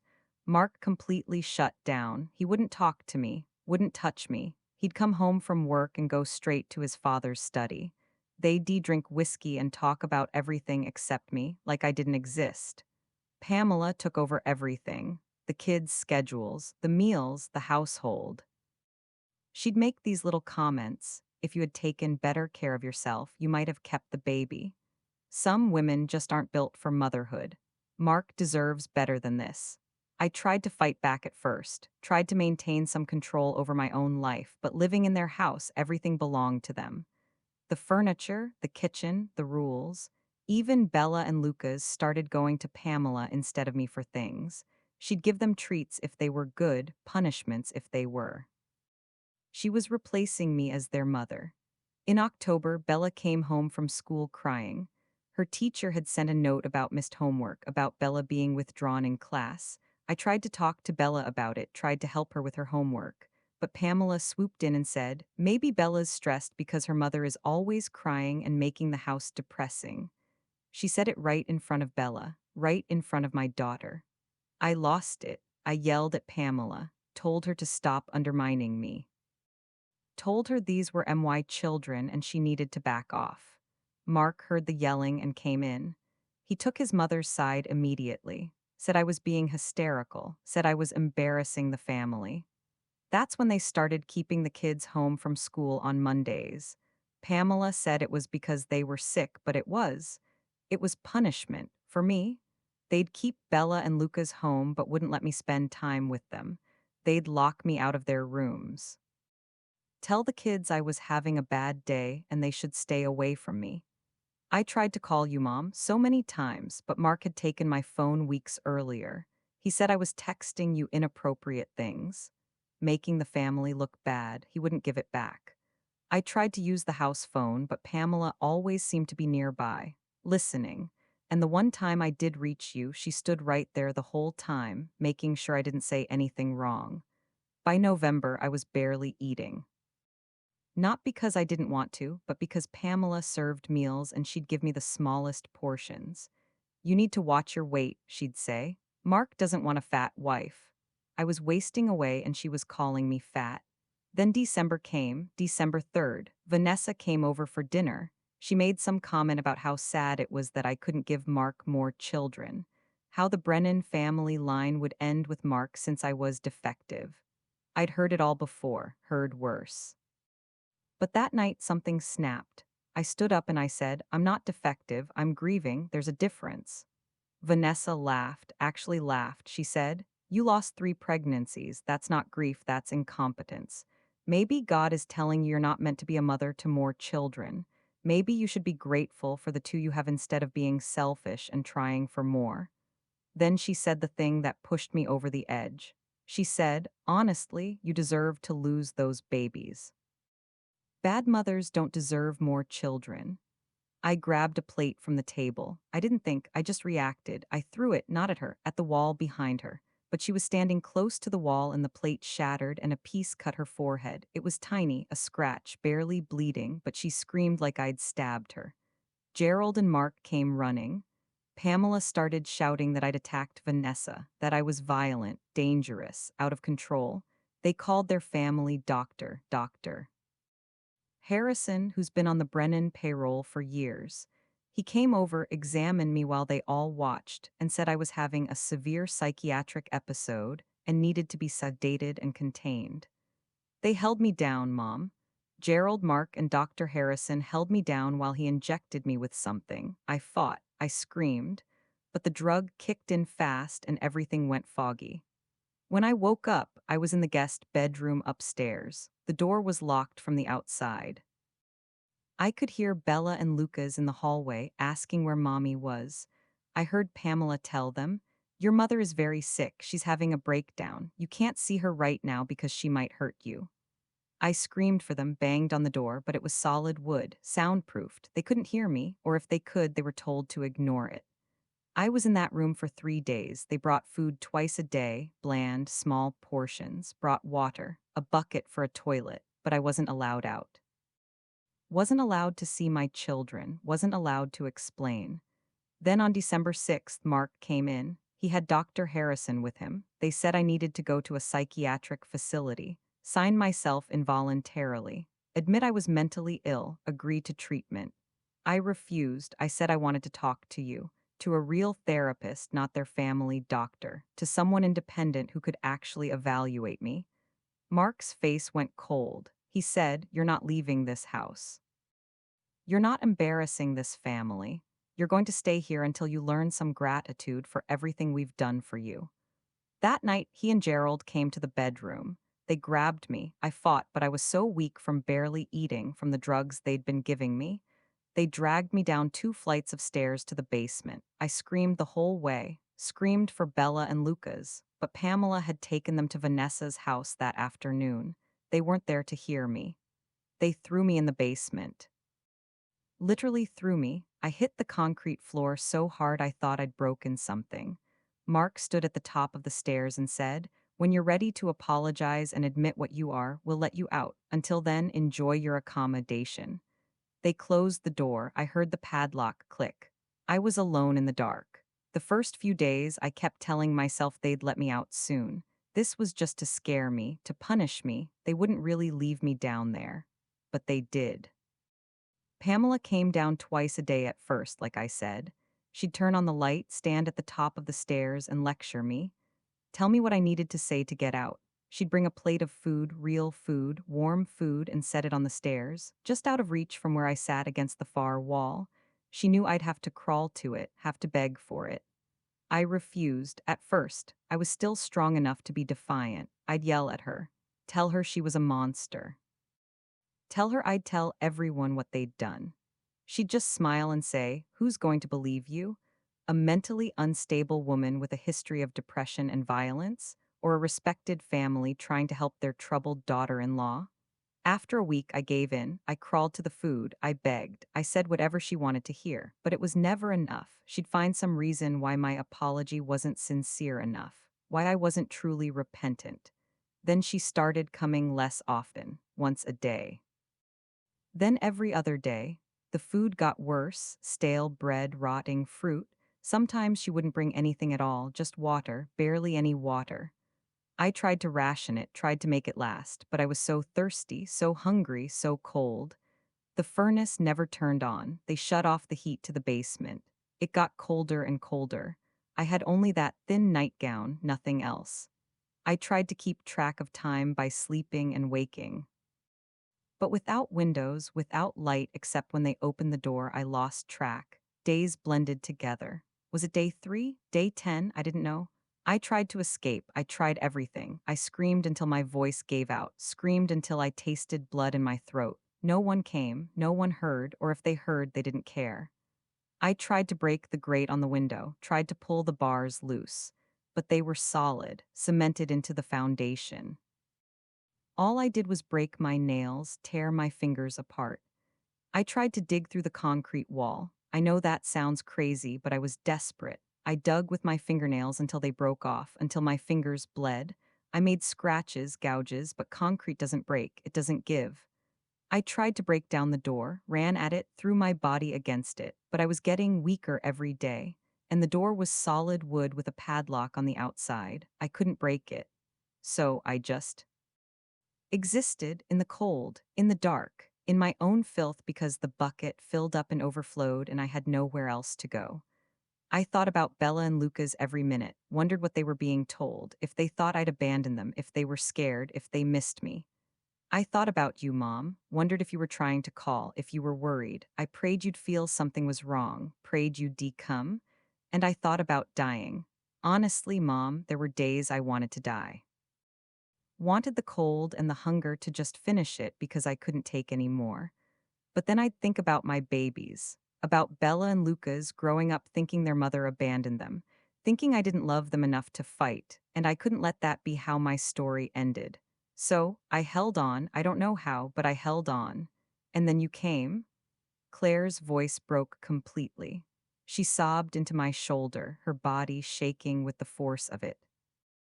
I held her, this woman who'd survived hell, and I cried with her. My phone buzzed. Officer Tours. "Mrs. Roger, I'm sorry to call so late. How's your daughter?" "Critical but stable. She's in ICU. I need to take your statement, and I need to talk to Claire when she's strong enough, but I wanted to give you an update on what's happening here." "What is happening?" "We've arrested Mark Brennan on charges of unlawful imprisonment, reckless endangerment, and domestic violence. Gerald and Pamela Brennan have also been arrested as accessories. They're all in custody." Relief flooded through me. "They can't hurt her anymore?" "Not from jail, but Mrs. Roger, I need you to understand something. The Brennan family has already retained counsel, one of the best defense firms in Portland. They're building a case that Claire was mentally ill, that they were trying to help her, that the basement was temporary psychiatric containment for everyone's safety. That's bullshit, and you know it." "I do know it, but juries don't always see things clearly, especially when money and influence are involved. Gerald Brennan has connections everywhere. We need to build an airtight case." "What do you need from me?" "Everything: photos, medical records, testimony. I also need to ask you about the children, Bella and Lucas. We checked on them at Vanessa Brennan's residence earlier tonight." My heart clenched. "Are they okay?" "Physically, yes, they're unharmed.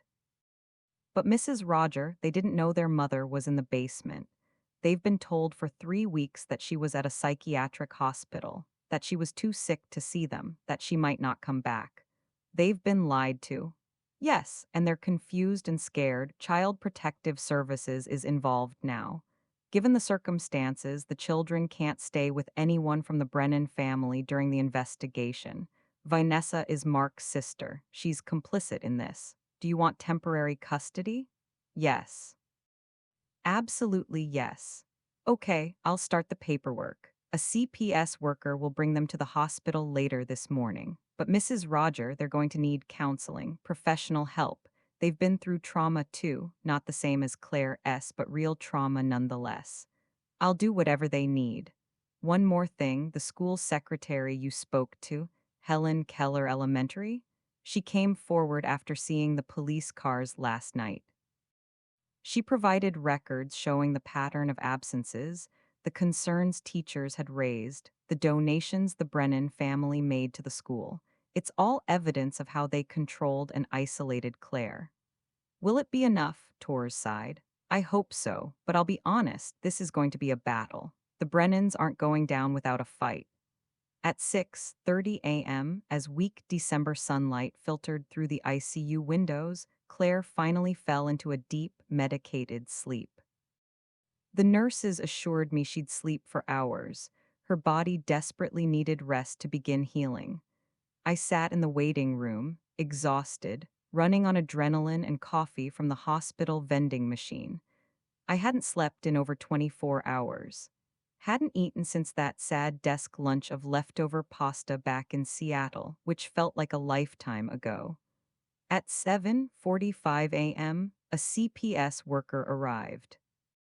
Her name was Jennifer Chen, a tired-looking woman in her 40s with kind eyes and the weary expression of someone who'd seen too much. Mrs. Roger, I have Bella and Lucas with me. Are you ready? Was I ready? Ready to explain to my grandchildren that their mother had been locked in a basement, that their father and grandparents had tortured her, that everything they'd been told was a lie? Yes, I said, because what else could I say? Jennifer brought them into the waiting room. I hadn't seen them in person for 14 months. The change was shocking.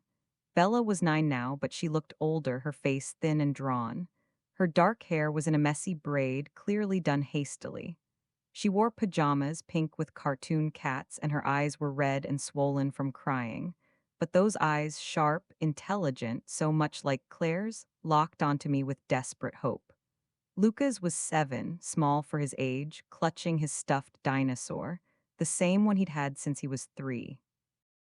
He looked scared, uncertain, his eyes darting around the room like he was searching for threats. Grandma Linda? Bella's voice cracked. I dropped to my knees, opening my arms. Hi, sweethearts. Bella ran to me, throwing her arms around my neck. She sobbed into my shoulder, loud, body-shaking sobs that had been held in too long. Lucas followed more slowly, cautiously, but eventually pressed against my side, his little body trembling. I held both of them, my grandchildren who'd been lied to, manipulated, used as weapons against their own mother. Is Mommy really here? Bella asked through her tears, pulling back to look at me. They said she was at a hospital, but Aunt Vanessa kept saying maybe she wouldn't come back. Maybe she didn't want to see us anymore. Is that true? Doesn't Mommy want us?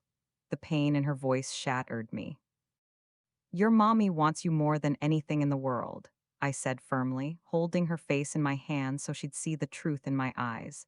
She loves you and Lucas more than life itself. She's been trying to get back to you every single day. Then why didn't she come see us? Lucas whispered, his first words. We waited every day, but she never came. How do you explain to a 7-year-old that his mother was imprisoned, that she was being tortured, that she would have come if she could? Your mommy couldn't come to you, sweetheart. She was locked away. She couldn't get to you even though she wanted to so badly it hurt. Who locked her away? Bella asked, those sharp eyes studying me. Was it Daddy? I hesitated. How much truth could a 9-year-old handle? But I also knew that lies, even kind ones, had done enough damage. Yes, I said quietly. Your daddy and your grandparents made a very bad choice. They locked your mommy in a place where she couldn't leave. They told you she was at a hospital, but that wasn't true. She was in their house the whole time and they wouldn't let her see you. Bella's face went through several emotions: confusion, disbelief, horror, and finally anger. They lied to us. Yes. For how long? I took a deep breath. 3 weeks. Your mommy has been locked up for 3 weeks, since December 6th. But we were in that house, Bella said, her voice rising. We were there, we ate there, we slept there. Mommy was there and nobody told us. Nobody told you.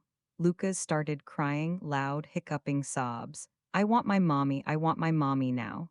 You're going to see her, I promised. She's here in this hospital. The doctors are helping her get better, and when she's strong enough, you'll see her. But I need you both to be brave for a little bit longer. Is Daddy in trouble? Bella asked quietly. Yes. Good, she said, her voice hard, mature beyond her years. He should be. Jennifer, the CPS worker, stepped forward. Kids, I know this is really confusing and scary, but your grandma Linda is going to take care of you now. You're safe, your mom is safe, and we're going to make sure no one hurts any of you again. Where are we going to live? Lucas asked, his voice small. With me, I said. I'm going to find us a place here in Portland. We're going to stay together, you, me, and your mommy when she's better. Is that okay? They both nodded, clinging to me like lifelines. Can we have breakfast? Lucas asked. I'm hungry. Aunt Vanessa didn't give us dinner last night. She said we were being punished for asking too many questions about Mommy. My blood boiled. Even after everything, they'd been withholding food from children, using hunger as punishment. Let's get you both breakfast, I said, standing and taking their hands. The cafeteria should be open. We'll get pancakes, bacon, hot chocolate, whatever you want. As we walked through the hospital corridors, Bella's hand tight in mine, Luca's pressed against my side, I thought about how much damage had been done to these children. How long it would take to undo the lies, the manipulation, the cruelty. But we'd survived, all of us. And we'd healed together. After breakfast and some much-needed reassurance, I got Bella and Luca's cleaned up in a hospital bathroom. A kind nurse found them some donated clothes from the pediatric ward, jeans and sweatshirts that didn't fit perfectly but were better than pajamas. At 2:00 p.m., Dr. Mitchell found me in the waiting room. Your daughter is awake and asking for the children. I think it would be good for her to see them, but I need you to prepare them first. Claire looks very different from when they last saw her. She's very thin. She has tubes and monitors. It might be scary for young children. I nodded and sat down with Bella and Lucas. Your mommy is awake and she wants to see you so badly, but I need you to be ready for something. Mommy's been very sick and she looks different from how you remember. She's very skinny because she hasn't been able to eat properly. She has tubes in her arms to give her medicine. She has machines that beep. It might look scary, but all of that is helping her get better. Can you be brave? Bella nodded seriously. Lucas clutched his dinosaur tighter but nodded too. Dr. Mitchell led us to Claire's ICU room. 5 minutes, she said softly. She needs rest, but she needs to see them too. I opened the door slowly. Claire was propped up slightly in the bed now, looking marginally better than she had at 3 a.m. Some color had returned to her face. The IV fluids were working, but she was still frighteningly thin, still surrounded by machines. When she saw Bella and Lucas, she started crying. My babies, she whispered, her voice raw and broken. Bella froze in the doorway, her eyes wide, taking in the tubes, the monitors, her mother's skeletal frame. For a moment, I thought she might be too scared to approach, but then she ran straight to the bed, carefully climbing up, mindful of the wires and tubes. Mommy, she sobbed, pressing her face against Claire's shoulder. Mommy, I missed you so much. I thought you left us. I thought you didn't love us anymore. Oh, baby, no. Claire wrapped her arms around Bella, wincing at the movement but not letting go. I love you more than anything. I would never leave you. Never. They wouldn't let me see you. I tried so hard. Lucas hung back uncertain, his eyes filled with fear and confusion. Claire looked at him, her hand reaching out. Lucas, sweetheart, it's okay. Come here. He approached slowly, cautiously, then all at once rushed forward, dropping his dinosaur and climbing onto the bed with his sister. Claire wrapped her arms around both of them, crying, whispering over and over, I love you, I love you, I missed you so much, I'm so sorry, I'm so sorry. Don't be sorry, Mommy, Bella said, her voice muffled against Claire's shoulder. Grandma told us, she told us what Daddy did. What Grandma Pamela and Grandpa Gerald did, it wasn't your fault. They locked you up, Lucas said, his voice small but angry. That was mean, really, really mean. It was mean, Claire agreed, smoothing his hair with trembling fingers. But it's over now, we're together, we're safe, and we're going to be okay. I stood in the doorway watching this reunion, tears streaming down my face. Jennifer beside me wiped her own eyes. They're going to need so much therapy, Jennifer whispered. All of them. I know, I said, but they have each other, that's what matters. After 5 minutes, Dr. Mitchell gently intervened. Okay, kids, mommy needs to rest now. But you can come back later. She's not going anywhere. Promise? Lucas asked, his eyes locked on his mother's face. Promise you won't leave? I promise, Claire said firmly. I'm never leaving you again. Bella and Lucas reluctantly climbed down from the bed. As they left the room, Bella turned back one more time. Mommy, when you get better, can we live together again? Just us? Not with Daddy or Grandma or Grandpa? Claire's expression hardened with determination I hadn't seen in years. Yes. Just us, just our family. I promise you, Bella. Things are going to be different now. The next day, Detective James Walsh from the Lake Oswego Police Department came to the hospital. He was in his 50s, balding, with the weary air of someone who'd seen too much but still cared. He interviewed me first, in a consultation room off the ICU. I told him everything, the phone calls that went unanswered, the school reporting absences, arriving at the house, finding Claire, the confrontation with the Brennan family. I need to show you something, Walsh said, pulling out his phone. He showed me photos taken by the police photographer, the basement, the bucket, the scratches on the wall, the padlock, the moldy food. Each image was a gut punch. We're documenting everything, Walsh said, but I need you to understand something.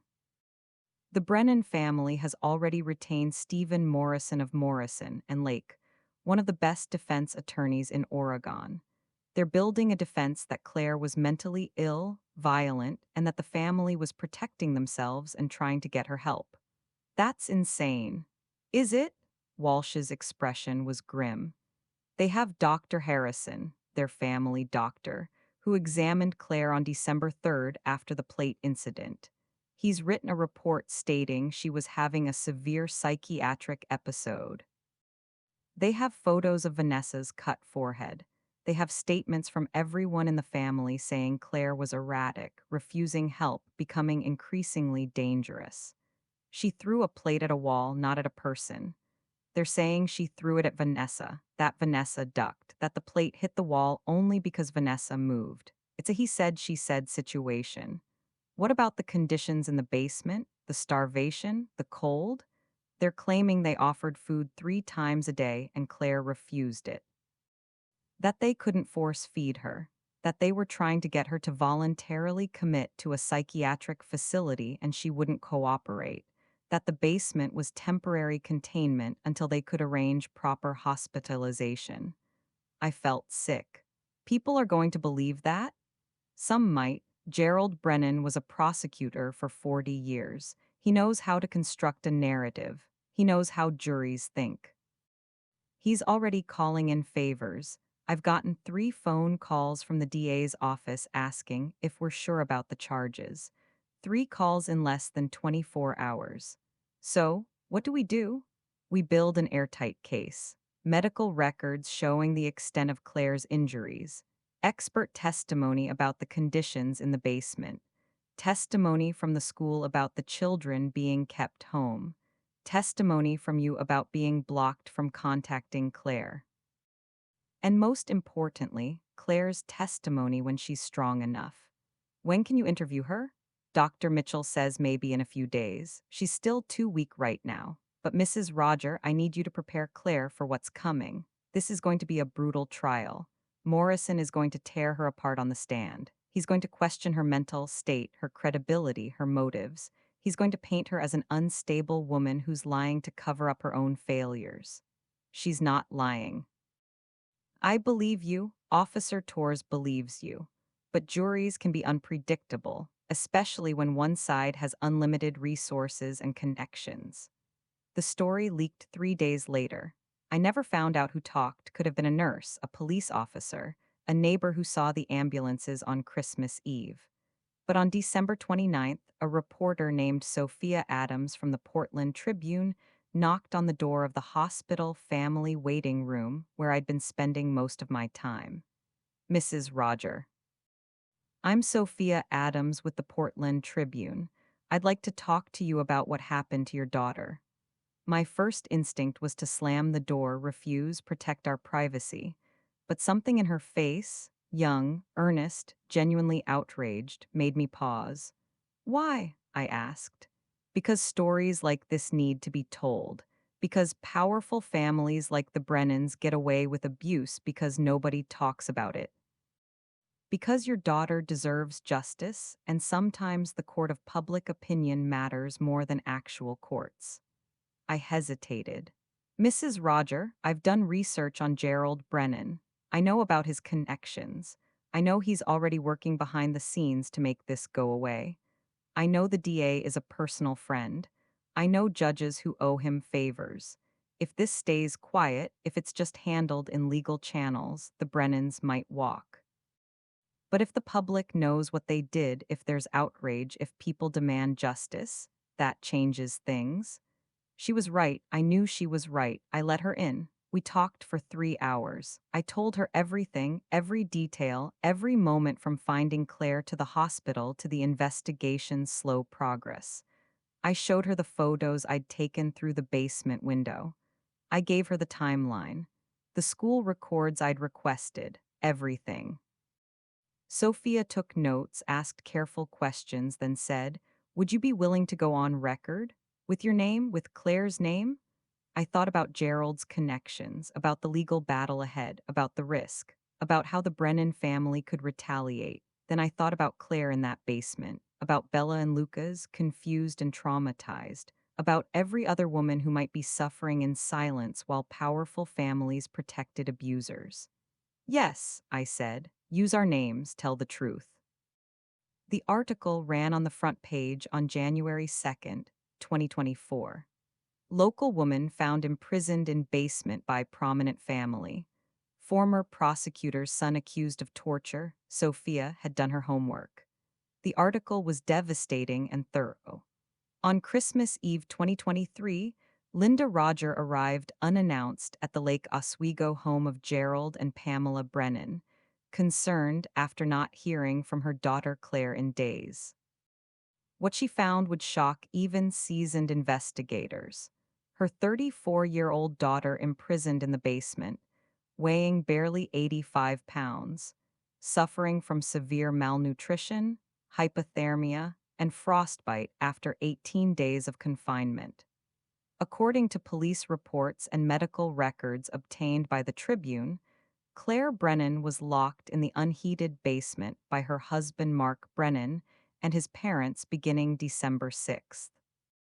The conditions documented by police include a bucket used as a toilet that had overflowed, a single empty water bottle, moldy food placed out of reach, and scratches on the concrete walls where Claire had clawed with her bare hands trying to escape, breaking most of her fingernails in the process. Gerald Brennan, who served as a Multnomah County prosecutor for 40 years before retiring in 2015, has been charged along with his son Mark and wife Pamela with unlawful imprisonment and reckless endangerment.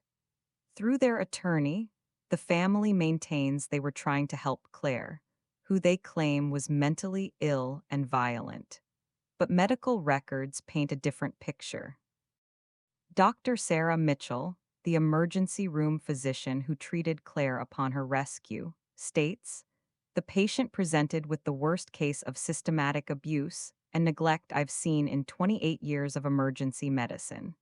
This was not medical intervention. This was torture."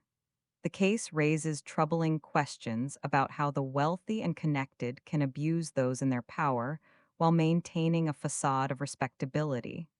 The article went on for 3,000 words. Sophia had interviewed Officer Torres, Dr. Mitchell, the school secretary, neighbors who'd noticed Claire's absence. She detailed the Brennan family's connections, Gerald's legal career, their donations to local institutions. By noon, it had been picked up by Oregon Public Broadcasting. By evening, the Seattle Times had run a follow-up. By the next morning, CNN was running segments. The Guardian wrote an international piece. Social media exploded. Justice for Claire started trending on Twitter. Instagram filled with posts about domestic violence, about how abuse hides behind money and power. TikTok videos went viral, young women sharing their own stories of abuse by wealthy families, of not being believed, of watching their abusers walk free. The Brennan family's carefully constructed facade crumbled in less than 48 hours. Gerald's old law firm issued a statement distancing themselves from him. Pamela's society friends stopped returning her calls. Mark's employer put him on administrative leave. The public pressure worked. The DA, who'd been wavering on charges, suddenly found his spine. Additional charges were added: domestic abuse, assault, criminal confinement with serious bodily injury. But the Brennans fought back. 3 days after Sophia's article, the Brennan family's attorney held a press conference. Stephen Morrison stood outside the courthouse, flanked by Gerald and Pamela. Mark was advised not to appear, looking solemn and professional. The Brennan family is devastated by these allegations, Morrison said, his voice measured and authoritative. They are a family who tried desperately to help a deeply troubled woman. Claire Brennan has a documented history of depression following multiple miscarriages. She became violent, attacking family members, including throwing a plate that injured Mark's sister.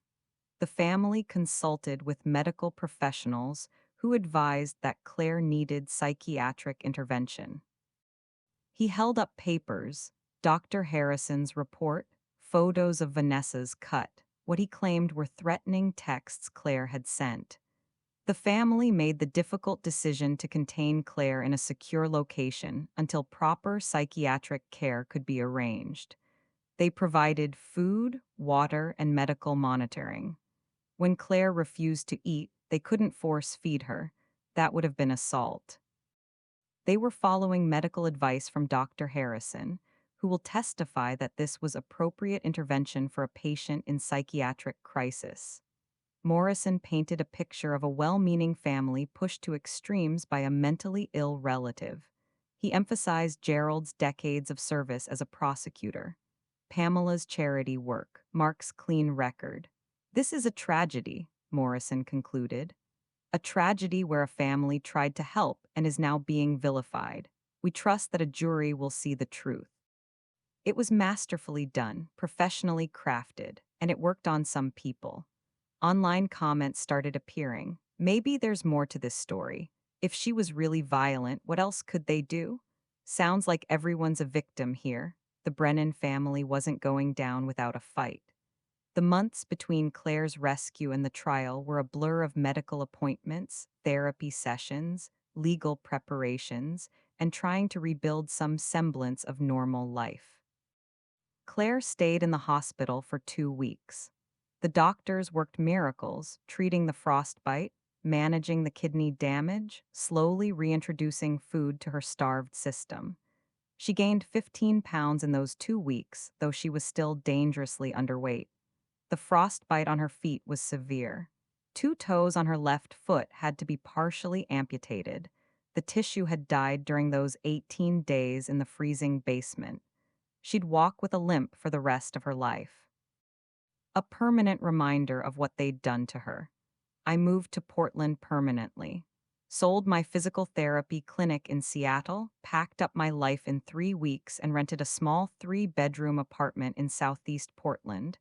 Nothing fancy, but it was ours. Safe, warm, a place where we could heal. Bella and Lucas came to live with us immediately. CPS expedited the custody paperwork given the circumstances. The kids needed stability, needed their mother, needed to know they were safe. But the trauma ran deep.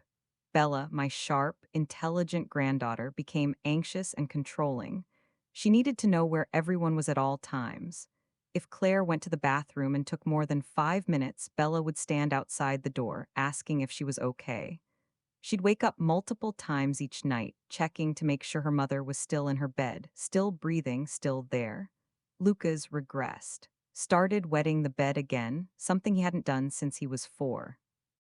He had nightmares, screaming, crying nightmares about monsters locking his mommy in dark places. He couldn't be left alone. Even in our small apartment, he had to be in the same room as someone. Always. We started therapy, all of us. Family therapy, individual therapy, play therapy for the kids, trauma therapy for Claire. Dr. Elizabeth Morrison, no relation to the Brennans' lawyer, thank God, became our anchor. She specialized in abuse recovery and family trauma. Twice a week, we'd sit in her office, a cozy space with soft lighting and comfortable chairs, and try to process what had happened. Healing isn't linear, Dr. Morrison told us during our 3rd session. Some days will be better than others. Some days you'll feel like you're making progress. Other days you'll feel like you're back in that basement. That's normal. That's how trauma works. Claire struggled the most. The physical recovery was hard enough. Learning to walk again with damaged feet, regaining muscle strength, dealing with the chronic kidney issues that would plague her for life. But the psychological damage was deeper. She had panic attacks triggered by small spaces, by locked doors, by the dark. She couldn't sleep without a nightlight, couldn't use the bathroom if the door was fully closed, couldn't go into basements, not even the one in our apartment building, to do laundry. She had trust issues, severe trust issues. Anyone in a position of authority made her nervous. She'd flinch when people raised their voices. She'd apologize constantly for things that weren't her fault. Sorry, sorry, I'm sorry. Like she was still in that basement, still trying to earn her freedom. But slowly, painfully, she started to come back. The kids helped. Having to be strong for Bella and Lucas gave Claire purpose. She couldn't give up because they needed her. So she pushed through the panic attacks, pushed through the nightmares, pushed through the days when she wanted to curl up and disappear. And I was there, every step, every stumble, every victory, and every setback. We built routines, breakfast together every morning, dinner together every night, family movie nights on Fridays, simple things, normal things, things that said we're safe, we're together, this is home. Meanwhile, the legal battle raged. Detective Walsh and Officer Torres built their case methodically. Medical records, police photographs.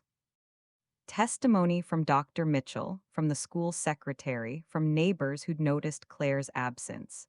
But the Brennans' legal team was formidable.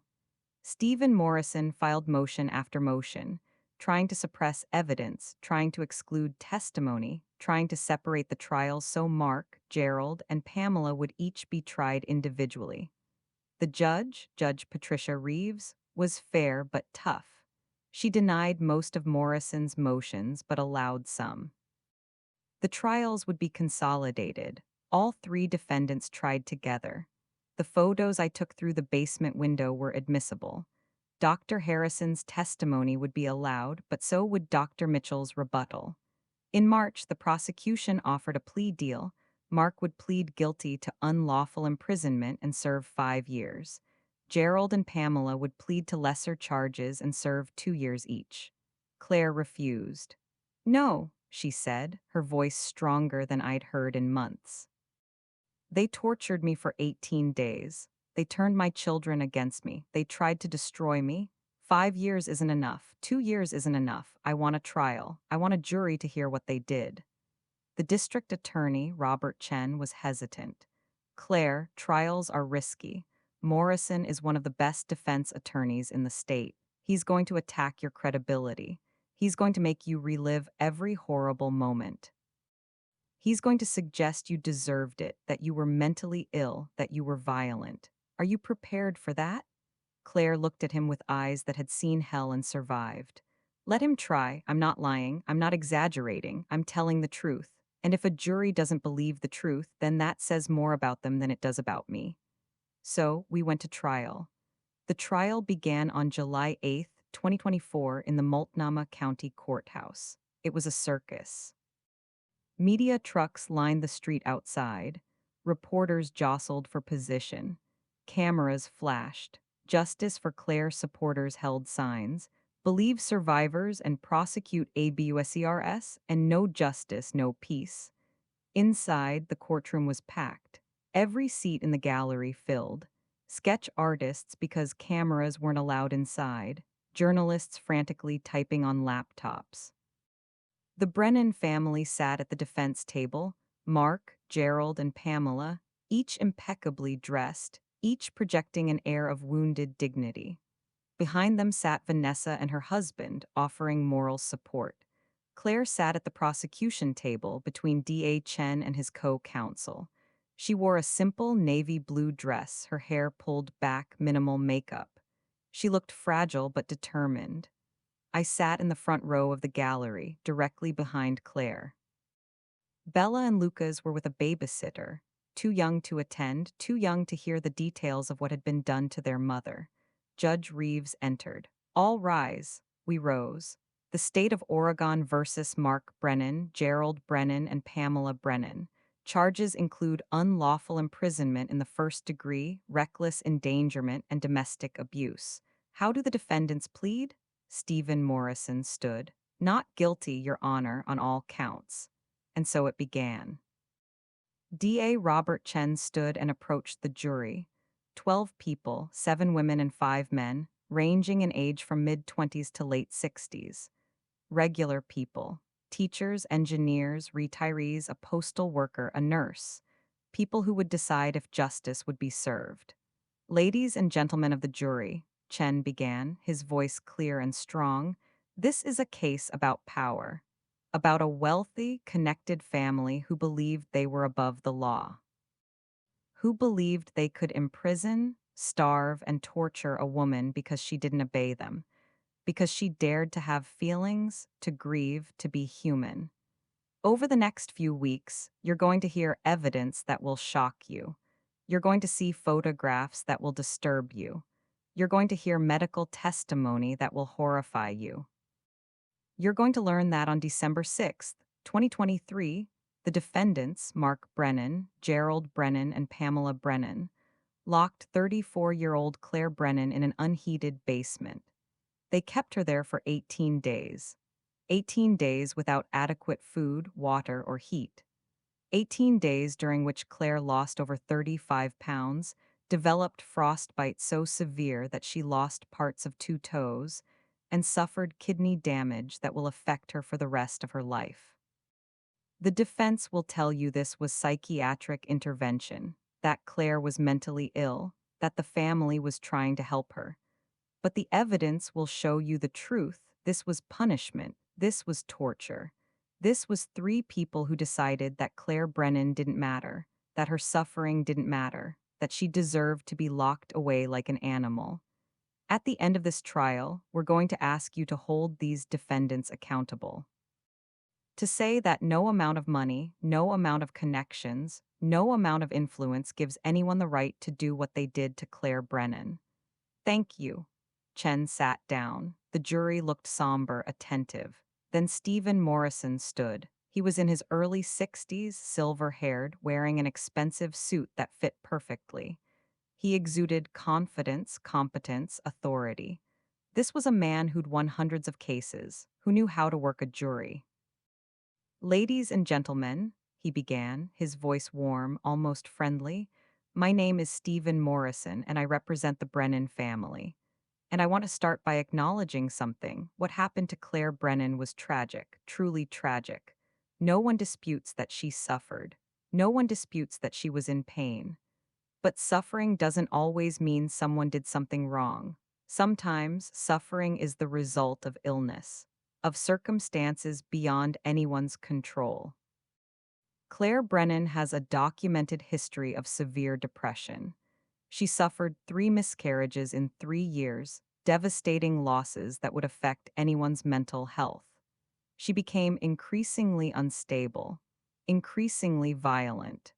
On December 3, 2023, she attacked her sister-in-law, throwing a plate that struck Vanessa Brennan in the head, causing an injury that required medical attention. The Brennan family consulted with Dr. Richard Harrison, their family physician, who examined Claire and determined she was having a severe psychiatric crisis. Dr. Harrison advised that Claire needed to be contained until proper psychiatric care could be arranged. The family followed medical advice. They placed Claire in a secure location. Yes, a basement, but a basement that was clean, dry, and accessible. They provided food 3 times a day. They provided water. They checked on her regularly. But Claire refused to eat, refused to cooperate, refused treatment. What were they supposed to do? Force feed her? That would be assault. Call 911 and have her forcibly committed? Claire would have been sent to a psychiatric facility where she'd be locked in a room, not much different from where she was. The Brennan family made difficult choices in an impossible situation. They tried to help. They tried to get Claire the treatment she needed. And now they're being prosecuted for it. As you listen to the evidence, I ask you to remember there are 2 sides to every story. Claire Brennan's version is not the only version, and the law requires proof beyond a reasonable doubt. Thank you. Morrison sat down. He'd been smooth, persuasive. I saw a few jurors nodding slightly. This was going to be a fight. Over the next 2 weeks, D.A. Chen methodically built his case. Dr. Sarah Mitchell testified first. She walked the jury through Claire's condition when she arrived at the ER. Body weight approximately 85 pounds. Core temperature 93.2 degrees, severe hypothermia. Blood pressure critically low. Heart rate dangerously slow. Advanced frostbite on both feet and hands. Severe dehydration. Kidney failure. Muscle atrophy consistent with prolonged immobility. Lacerations and abrasions on fingers consistent with clawing at concrete. Evidence of prolonged malnourishment. In my professional opinion, these injuries were not self-inflicted. They were the result of systematic deprivation and neglect. If Mrs. Brennan had been in that basement another 72 hours, she would have died. Morrison's cross-examination was aggressive. Dr. Mitchell, you're not a psychiatrist, are you? No, I'm an emergency room physician. So you're not qualified to diagnose mental illness? I can recognize the physical effects of trauma and abuse. But you can't say definitively that Mrs. Brennan wasn't suffering from mental illness that caused her to refuse food? I can say that the conditions she was kept in caused her physical injuries. Whether she refused food or was denied food, the result was the same: torture. Officer Torres testified next, walking the jury through what she found at the scene. She presented photographs: the basement, the bucket, the scratches on the wall, the padlock on the door. I've been a police officer for 19 years, Torres said, her voice steady. I've seen crime scenes, I've seen abuse cases. This was one of the worst. The smell alone, human waste, decay, was overwhelming. The scratches on the concrete wall where Mrs. Brennan had tried to claw her way out were deep enough that she'd torn off most of her fingernails. This wasn't psychiatric containment. This was imprisonment. Morrison's cross. Officer Torres, did anyone in the Brennan family prevent you from investigating? No. Did they cooperate with your investigation? After initial resistance, yes. So they weren't trying to hide anything. They were trying to control the narrative. The school secretary testified about Bella and Lucas's absences, about the pattern of missed days, about the concerns teachers had raised that were dismissed due to the Brennan family's donations. I testified. Walked the jury through the timeline, the unanswered calls, the concerning conversations with Mark and Pamela, arriving at the house, finding Claire through the basement window. Morrison's cross-examination was brutal. Mrs. Roger, you hadn't seen your daughter in person for 14 months before Christmas Eve, correct? Correct. So you don't know firsthand what was happening in that house? I know what Claire told me, and I know what I saw. You saw a woman in a basement. You didn't see how she got there. You didn't witness any abuse. You're relying entirely on your daughter's version of events. I saw the conditions. I saw a woman who weighed 85 pounds. I saw... Mrs. Roger, yes or no, did you witness anyone in the Brennan family physically harm Claire? No, but thank you, no further questions. But the most devastating testimony came from Dr. David Patterson, an expert in forensic psychology and trauma. Chen had hired him to review all the evidence, medical records, police reports, photographs, Claire's statements. He'd also interviewed Claire multiple times. Based on my examination, Dr. Patterson testified, Claire Brennan suffers from severe PTSD consistent with prolonged captivity and torture. Her symptoms include hypervigilance, panic attacks triggered by enclosed spaces, nightmares, and dissociative episodes. These are not symptoms of pre existing mental illness. These are symptoms of trauma. Furthermore, the pattern of abuse documented in medical records going back years suggests this was not an isolated incident. Claire has old rib fractures, healed incorrectly. Scar tissue consistent with being struck with objects. A documented history of accidents that hospital records show were likely non accidental injuries. In my professional opinion, the Brennan family engaged in systematic, long term abuse that culminated in the imprisonment documented in this case. Morrison tried to discredit him. Dr. Patterson, you're being paid for your testimony, correct? I'm being compensated for my time and expertise, yes, as I assume you are. Scattered laughter from the gallery. Judge Reeves gavelled for order. You've never treated Mrs. Brennan as an ongoing patient. No, I evaluated her specifically for this case. So your opinion is based on limited interaction? My opinion is based on over 30 hours of interviews, comprehensive review of medical records, and 30 years of experience in forensic psychology. I stand by my assessment. On July 22nd, day 12 of the trial, Claire took the stand. She wore a gray dress. Her hair was neat. She degained weight since Christmas, up to 105 pounds now, but she was still too thin.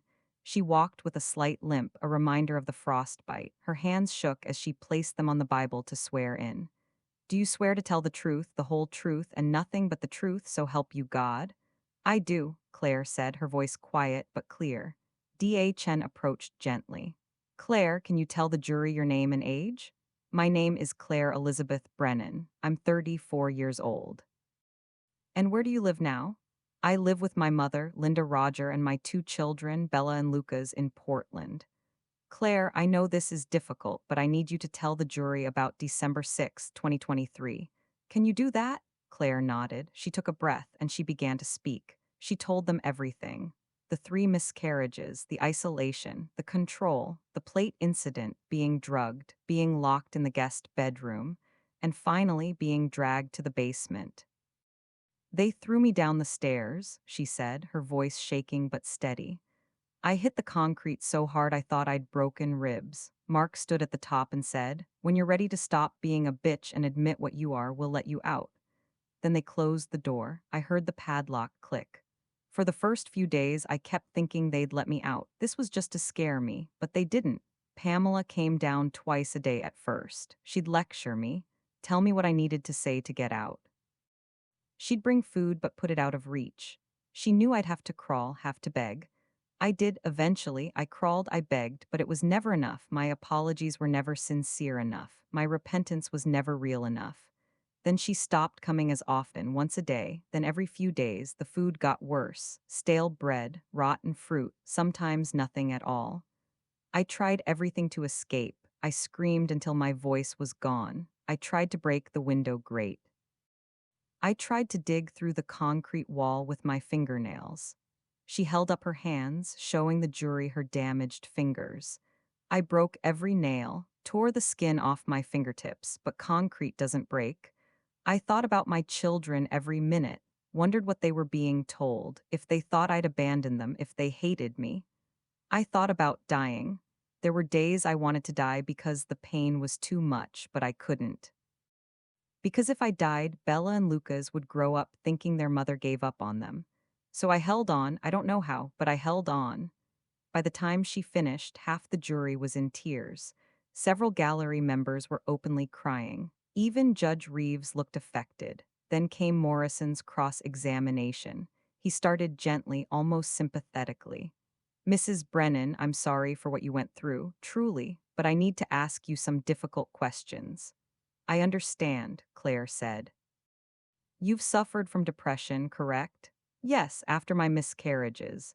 And you've been prescribed psychiatric medication? Yes, antidepressants. Were you taking them in December 2023? No. Why not? Because Pamela said they were making me weak, that I needed to be stronger. So you stopped your prescribed medication against medical advice? I stopped because Pamela wouldn't let me have them. Mrs. Brennan, you threw a plate at your sister-in-law, correct? At the wall. Not at her, but it hit her, cut her head. The plate shattered, a piece cut her. It was an accident. An accident that happened because you lost control? An accident that happened because I was being taunted about my dead children. Morrison paused, recalibrating. Mrs. Brennan, isn't it true that you refused food when it was offered? It was moldy, rotten, and it was put 6 feet away from me when I was too weak to crawl. So you admit you didn't eat? I admit I was starved. Mrs. Brennan, you're asking this jury to believe that a respected family, a former prosecutor, a charity patron, a successful lawyer, conspired to torture you for 18 days. Doesn't that seem implausible? Claire looked directly at Morrison, then at the jury. It seems implausible that anyone would do what they did, but they did it, and the evidence proves it. Morrison tried for another 2 hours to break her, but Claire didn't break. She survived 18 days in hell. She could survive cross-examination. The defense put on their case over the next week. Dr. Richard Harrison testified that Claire had been experiencing psychiatric delusions, that he'd recommended containment, that the family had followed his medical advice. But Chen's cross-examination destroyed him. Dr. Harrison, how long have you been the Brennan family's physician? 30 years. How much has the Brennan family paid you over those 30 years? I don't have exact figures. Tens of thousands. Hundreds of thousands. Objection, Morrison stood. Relevance goes to bias, Your Honor. I'll allow it. Answer the question, Dr. Harrison. Probably in excess of $200,000 over 30 years. So you have a financial interest in keeping the Brennan family happy? I have a professional relationship. Dr. Harrison, in your examination of Claire on December 3rd, did you conduct any standardized psychiatric evaluation? Any formal assessment? I observed her behavior. Yes or no? Did you use any standardized psychiatric assessment tool? No. Did you consult with a psychiatrist? No. Did you recommend that Claire be evaluated by a mental health professional? I thought the family could handle it. Yes or no? No. So you diagnosed a severe psychiatric episode without using any psychiatric assessment tools, without consulting an actual psychiatrist, and then recommended that this woman be locked in a basement. Is that your testimony? Harrison squirmed. It was a temporary measure. Temporary. 18 days is temporary. I didn't know it would be 18 days, because you never followed up, did you? You never checked on Claire after that initial examination? The family assured me. The family assured you. The family who was paying you. Thank you, Dr. Harrison. No further questions. Vanessa Brennan testified that Claire had attacked her, that she'd been terrified, that the family had no choice. But Chen destroyed her too. Ms. Brennan, you told police that Claire threw the plate directly at your head, correct? Yes. But in your initial statement, you said she threw it at the wall and you happened to be standing there. Which is it? I both. She threw it in my direction. Ms. Brennan, the cut on your head required 3 stitches. Is that correct? Yes. Have you ever had a more serious injury? A sprained ankle? A broken bone? I broke my wrist skiing once. And you didn't press charges against the mountain? That's different. Is it? You're asking this jury to believe that a small cut from a broken plate justified locking your sister-in-law in a basement for 18 days. Does that seem proportional to you? She was dangerous. Dangerous enough to lock up, but not dangerous enough to call police? Not dangerous enough to seek an emergency psychiatric hold through proper legal channels. Why is that, Ms. Brennan? We were trying to protect the family reputation. She stopped, realizing what she'd said. Protect the reputation, Chen repeated slowly. So this was about image, about making sure no one knew that Claire was struggling? That's not what I meant, but it's what you said. Thank you, Ms. Brennan. Gerald, Pamela, and Mark chose not to testify.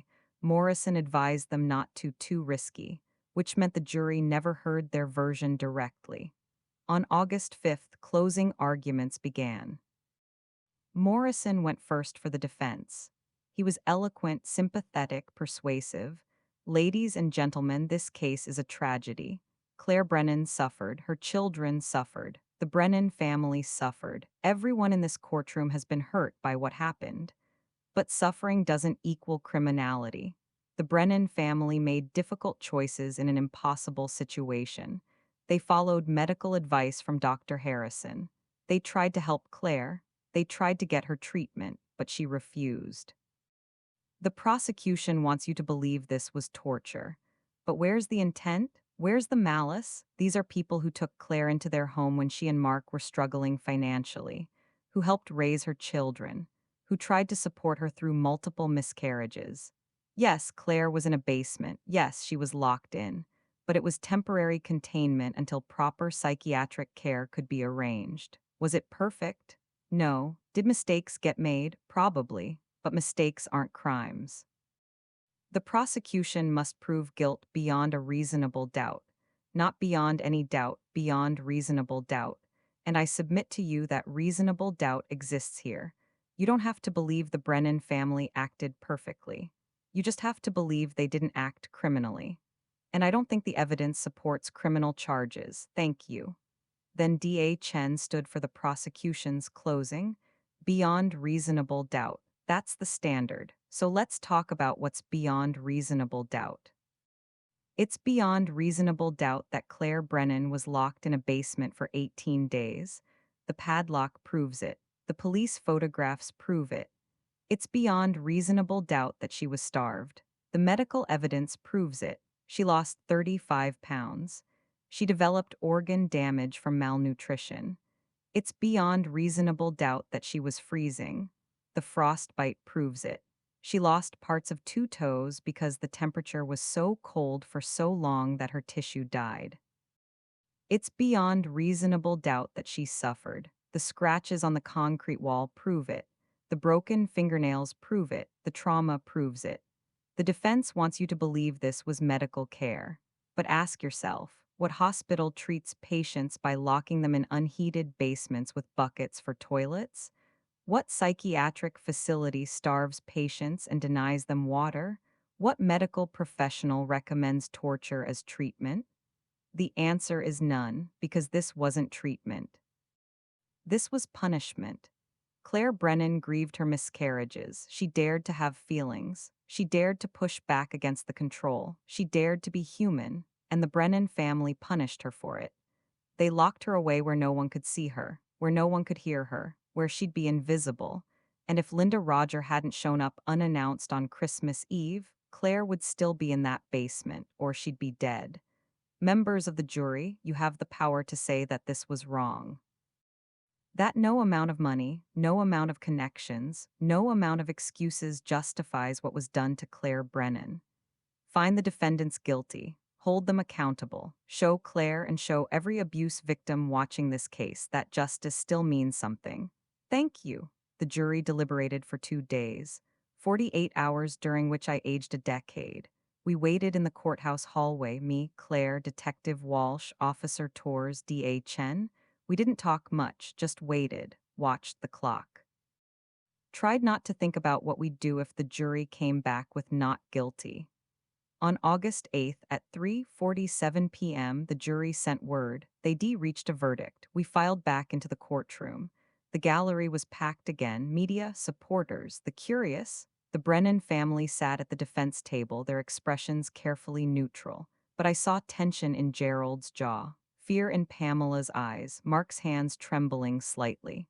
The jury filed in. None of them looked at the defendants. That was a good sign, or so I'd been told. Juries that convict don't want to make eye contact. Judge Reeves addressed the foreperson, a middle-aged woman who'd been a high school teacher. Has the jury reached a verdict? We have, Your Honor. On the charge of unlawful imprisonment in the first degree against defendant Mark Brennan, how do you find? We find the defendant guilty. Claire grabbed my hand, squeezing so hard it hurt. On the charge of reckless endangerment against defendant Mark Brennan, guilty. On the charge of domestic abuse against defendant Mark Brennan, guilty. Mark's face went white. Pamela started crying, real tears this time, tears of shock and fear. The foreperson continued through all the charges. Gerald, guilty of aiding and abetting unlawful imprisonment. Guilty of reckless endangerment. Pamela, guilty on the same charges. When it was over, all three defendants had been convicted on multiple felony counts. Judge Reeves set sentencing for 2 weeks later. The defendants were remanded into custody immediately. No bail. U.S. Marshals approached the defense table. Mark, Gerald, and Pamela were handcuffed and led away. As they passed our table, Gerald shot me a look of pure hatred. "This isn't over," he muttered, but it was. The jury had spoken. Sentencing was brief. Judge Reeves heard victim impact statements first. Claire spoke. She stood at the podium, hands trembling but voice steady. "Mark, you promised to love and honor me. Instead, you locked me in a basement and let me starve. Gerald and Pamela, you took me into your home and then treated me like I was less than human. You stole 3 weeks of my life. You stole my children's sense of security. You stole my health. I'll live with kidney damage and chronic pain for the rest of my life. But you didn't break me. I survived. My children survived, and we're going to heal. While you sit in prison, we're going to build a life full of love and safety and everything you tried to take from us. I hope someday you understand the harm you caused, but whether you do or not, you'll pay for what you did." I spoke next. "I trusted you with my daughter. I believed you'd protect her, care for her, love her. Instead, you tortured her. You're monsters. And I hope every day you spend in prison, you think about Claire in that basement. You think about what you did, and you live with that guilt for the rest of your lives." Judge Reeves then pronounced sentence. "Mark Brennan, you are sentenced to 6 years in the Oregon State Penitentiary for unlawful imprisonment, 2 years for reckless endangerment, and 2 years for domestic abuse to be served consecutively. Total sentence, 10 years with possibility of parole after serving 80%. Gerald Brennan, you are sentenced to 4 years for aiding and abetting unlawful imprisonment and 2 years for reckless endangerment to be served consecutively. Total sentence, 6 years. Pamela Brennan, you are sentenced to 4 years for aiding and abetting unlawful imprisonment and 2 years for reckless endangerment to be served consecutively. Total sentence, 6 years. Mark would serve at least 8 years. Gerald and Pamela would serve at least 4.5 years each. It wasn't enough. It would never be enough. No amount of prison time could give Claire back those 18 days, could undo the trauma, could erase the scars. But it was something. It was justice, however imperfect. 2 years after that terrible Christmas Eve. Claire is doing well, really, truly well. She has a small apartment in southeast Portland near me. She gained back the weight she lost, though she'll always be smaller than she was before. The kidney damage is manageable with medication. The limp from the frostbite is barely noticeable most days. She has full custody of Bella and Lucas. The divorce from Mark was finalized in October 2024. He didn't contest it from prison. She works now as an advocate for domestic violence survivors.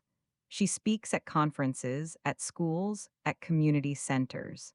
She has testified before the Oregon legislature about laws to protect abuse victims.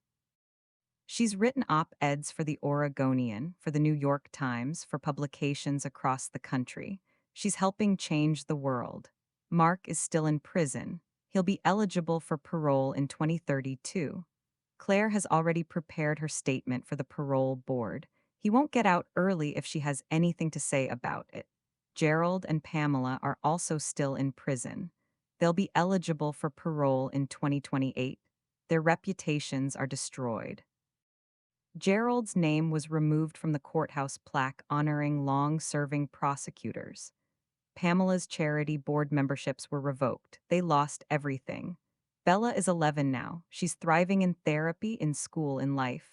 She wants to be a lawyer when she grows up, to help people like Mommy, she says. She's fierce, protective, brilliant. She's going to change the world too. Lucas is 9. He's quieter than his sister, more cautious, but he's healing. The nightmares are less frequent now. He can sleep through the night most of the time. He smiles more, laughs more. He's finding his way back to being a kid. And me? I sold my physical therapy clinic and moved to Portland permanently. I work part-time at a local practice, just enough to stay active. The rest of my time I spend with my family. Every Christmas we have a new tradition. No big dinners, no extended family. Just the four of us, me, Claire, Bella, and Lucas. We volunteer at a homeless shelter in the morning, serving Christmas breakfast to people who have nowhere else to go. People who are hungry, cold, forgotten. People who remind us that suffering is everywhere and kindness matters. Then we come home for pizza and movies. Simple, safe, together. Last Christmas Eve, 2024, 1 year after I found Claire, we sat on the couch, all four of us piled together under blankets, watching Elf for the third time. Bella was laughing at Will Ferrell. Lucas was falling asleep against my shoulder. Claire was smiling, really, genuinely smiling. And I thought we survived. Against impossible odds, we survived. This Christmas, tomorrow night, Christmas Eve 2025, we'll do the same thing. Volunteer in the morning, come home for pizza, watch movies, be together, because that's what matters. Not the nightmare we survived, but the life we're building. If you've stayed with me until the end, thank you. Thank you for bearing witness to Claire's story, to our story. I want to tell you what I learned through this nightmare because maybe, just maybe, it will help someone out there who's facing their own battle. First, trust your instincts. I knew something was wrong for months. I felt it in my bones, but I second-guessed myself, made excuses, told myself I was being overprotective, paranoid, intrusive. If I'd trusted that instinct sooner, if I'd shown up unannounced earlier, I might have found Claire before 18 days in that basement. Trust yourself.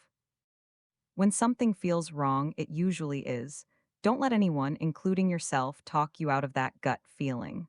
Second, power and money corrupt justice, but they can't corrupt truth. The Brennans had every advantage. Connections, expensive lawyers, social standing, a former prosecutor who knew every judge in the county. They nearly won. The DA nearly cut a deal. The case nearly fell apart. But truth has a way of surfacing. It's harder to suppress than people think. Claire's truth, spoken clearly, bravely, unflinchingly, was stronger than all their money and influence. Document everything. Tell people, make noise, don't suffer in silence because your abuser is powerful. Silence protects abusers. Light exposes them. Third, healing isn't linear and it doesn't have an endpoint. Claire has good days and bad days. So do Bella and Lucas. So do I. Some days we feel strong, healed, ready to face anything. Other days the trauma comes roaring back. A locked door triggers panic, a dark room brings nightmares, the smell of basement mildew causes flashbacks. That's normal. That's how trauma works. Healing isn't a straight line from broken to fixed. It's messy. It's 2 steps forward, 1 step back. It's learning to live with scars that never fully fade. If you're healing from abuse, please know you don't have to be over it on anyone's timeline. Take your time, be gentle with yourself. Bad days don't mean you're failing, they mean you're human. Fourth, the legal system is imperfect, but imperfect justice is better than no justice. Mark should have gotten longer. 20 years, life. Gerald and Pamela should have faced harsher consequences. They tortured someone for 18 days and they'll be out in less than 5 years. That's not fair. That's not proportional to the harm they caused. But they were held accountable. They were convicted by a jury of their peers. They lost their freedom, their reputations, everything they valued. And that matters. If you're in a legal battle against a powerful abuser, prepare yourself for a marathon, not a sprint. Find good lawyers, build your support network, document everything. Accept help when it's offered. Understand that the system is flawed, but don't give up. Imperfect justice is still justice. Fifth, love is the most powerful force we have, not romantic love that failed Claire when Mark revealed his true nature, but family love, parent child love, the love that makes you get on a plane on Christmas Eve because something feels wrong, the love that gives you strength to face down powerful people who want you silenced, the love that holds you together when you're breaking apart. That love saved Claire's life. That love kept her alive in that basement, the knowledge that Bella and Lucas needed her, that I was out there somewhere looking for her. That love is rebuilding our family now. If you're a parent, a sibling, a friend of someone being abused, don't look away. Don't accept excuses. Show up, make phone calls, break down doors if you have to. Your love might be the only thing standing between your loved one and death. Finally, you are stronger than you know. Claire survived 18 days of hell. Bella and Lucas survived having their mother stolen from them. I survived finding my daughter like that. We survived. And we're not just surviving now, we're living. We're healing, we're thriving. If you're out there in your own basement, literal or metaphorical, please know this: you are stronger than you know. You can survive things you never thought possible. And there's someone out there who loves you, who's looking for you, who will come. Hold on, just hold on a little longer. Help is coming. I found my daughter locked in a basement, starving and freezing on Christmas night 2023. It's an image that haunts me still, that wakes me up at night, that makes me check on Claire even though she's 34 years old and sleeping safely in her own apartment. But I also found her alive. I got there in time. We fought together and we won. That's the story I choose to carry forward. Not the nightmare of that basement, but the miracle of survival, the power of love, the strength of the human spirit. Claire is here. Bella and Lucas are here. We're all here together, healing. And we're going to be okay. This story is fictional but inspired by real experiences of domestic violence survivors. Names, locations, and specific details have been changed. If you or someone you know is experiencing abuse, please reach out for help. You are not alone. You deserve help. You deserve to be free. God bless you all. May you find courage when you need it most. May you find strength in the darkest moments. May you find justice when the world seems unjust. And may you find peace when the battle is finally over. Thank you for listening to my story. Please share it. Let it reach someone who needs to hear that survival is possible, that justice, however imperfect, can be won, and that love is stronger than power. Remember, you are stronger than you know, and you are never, ever alone.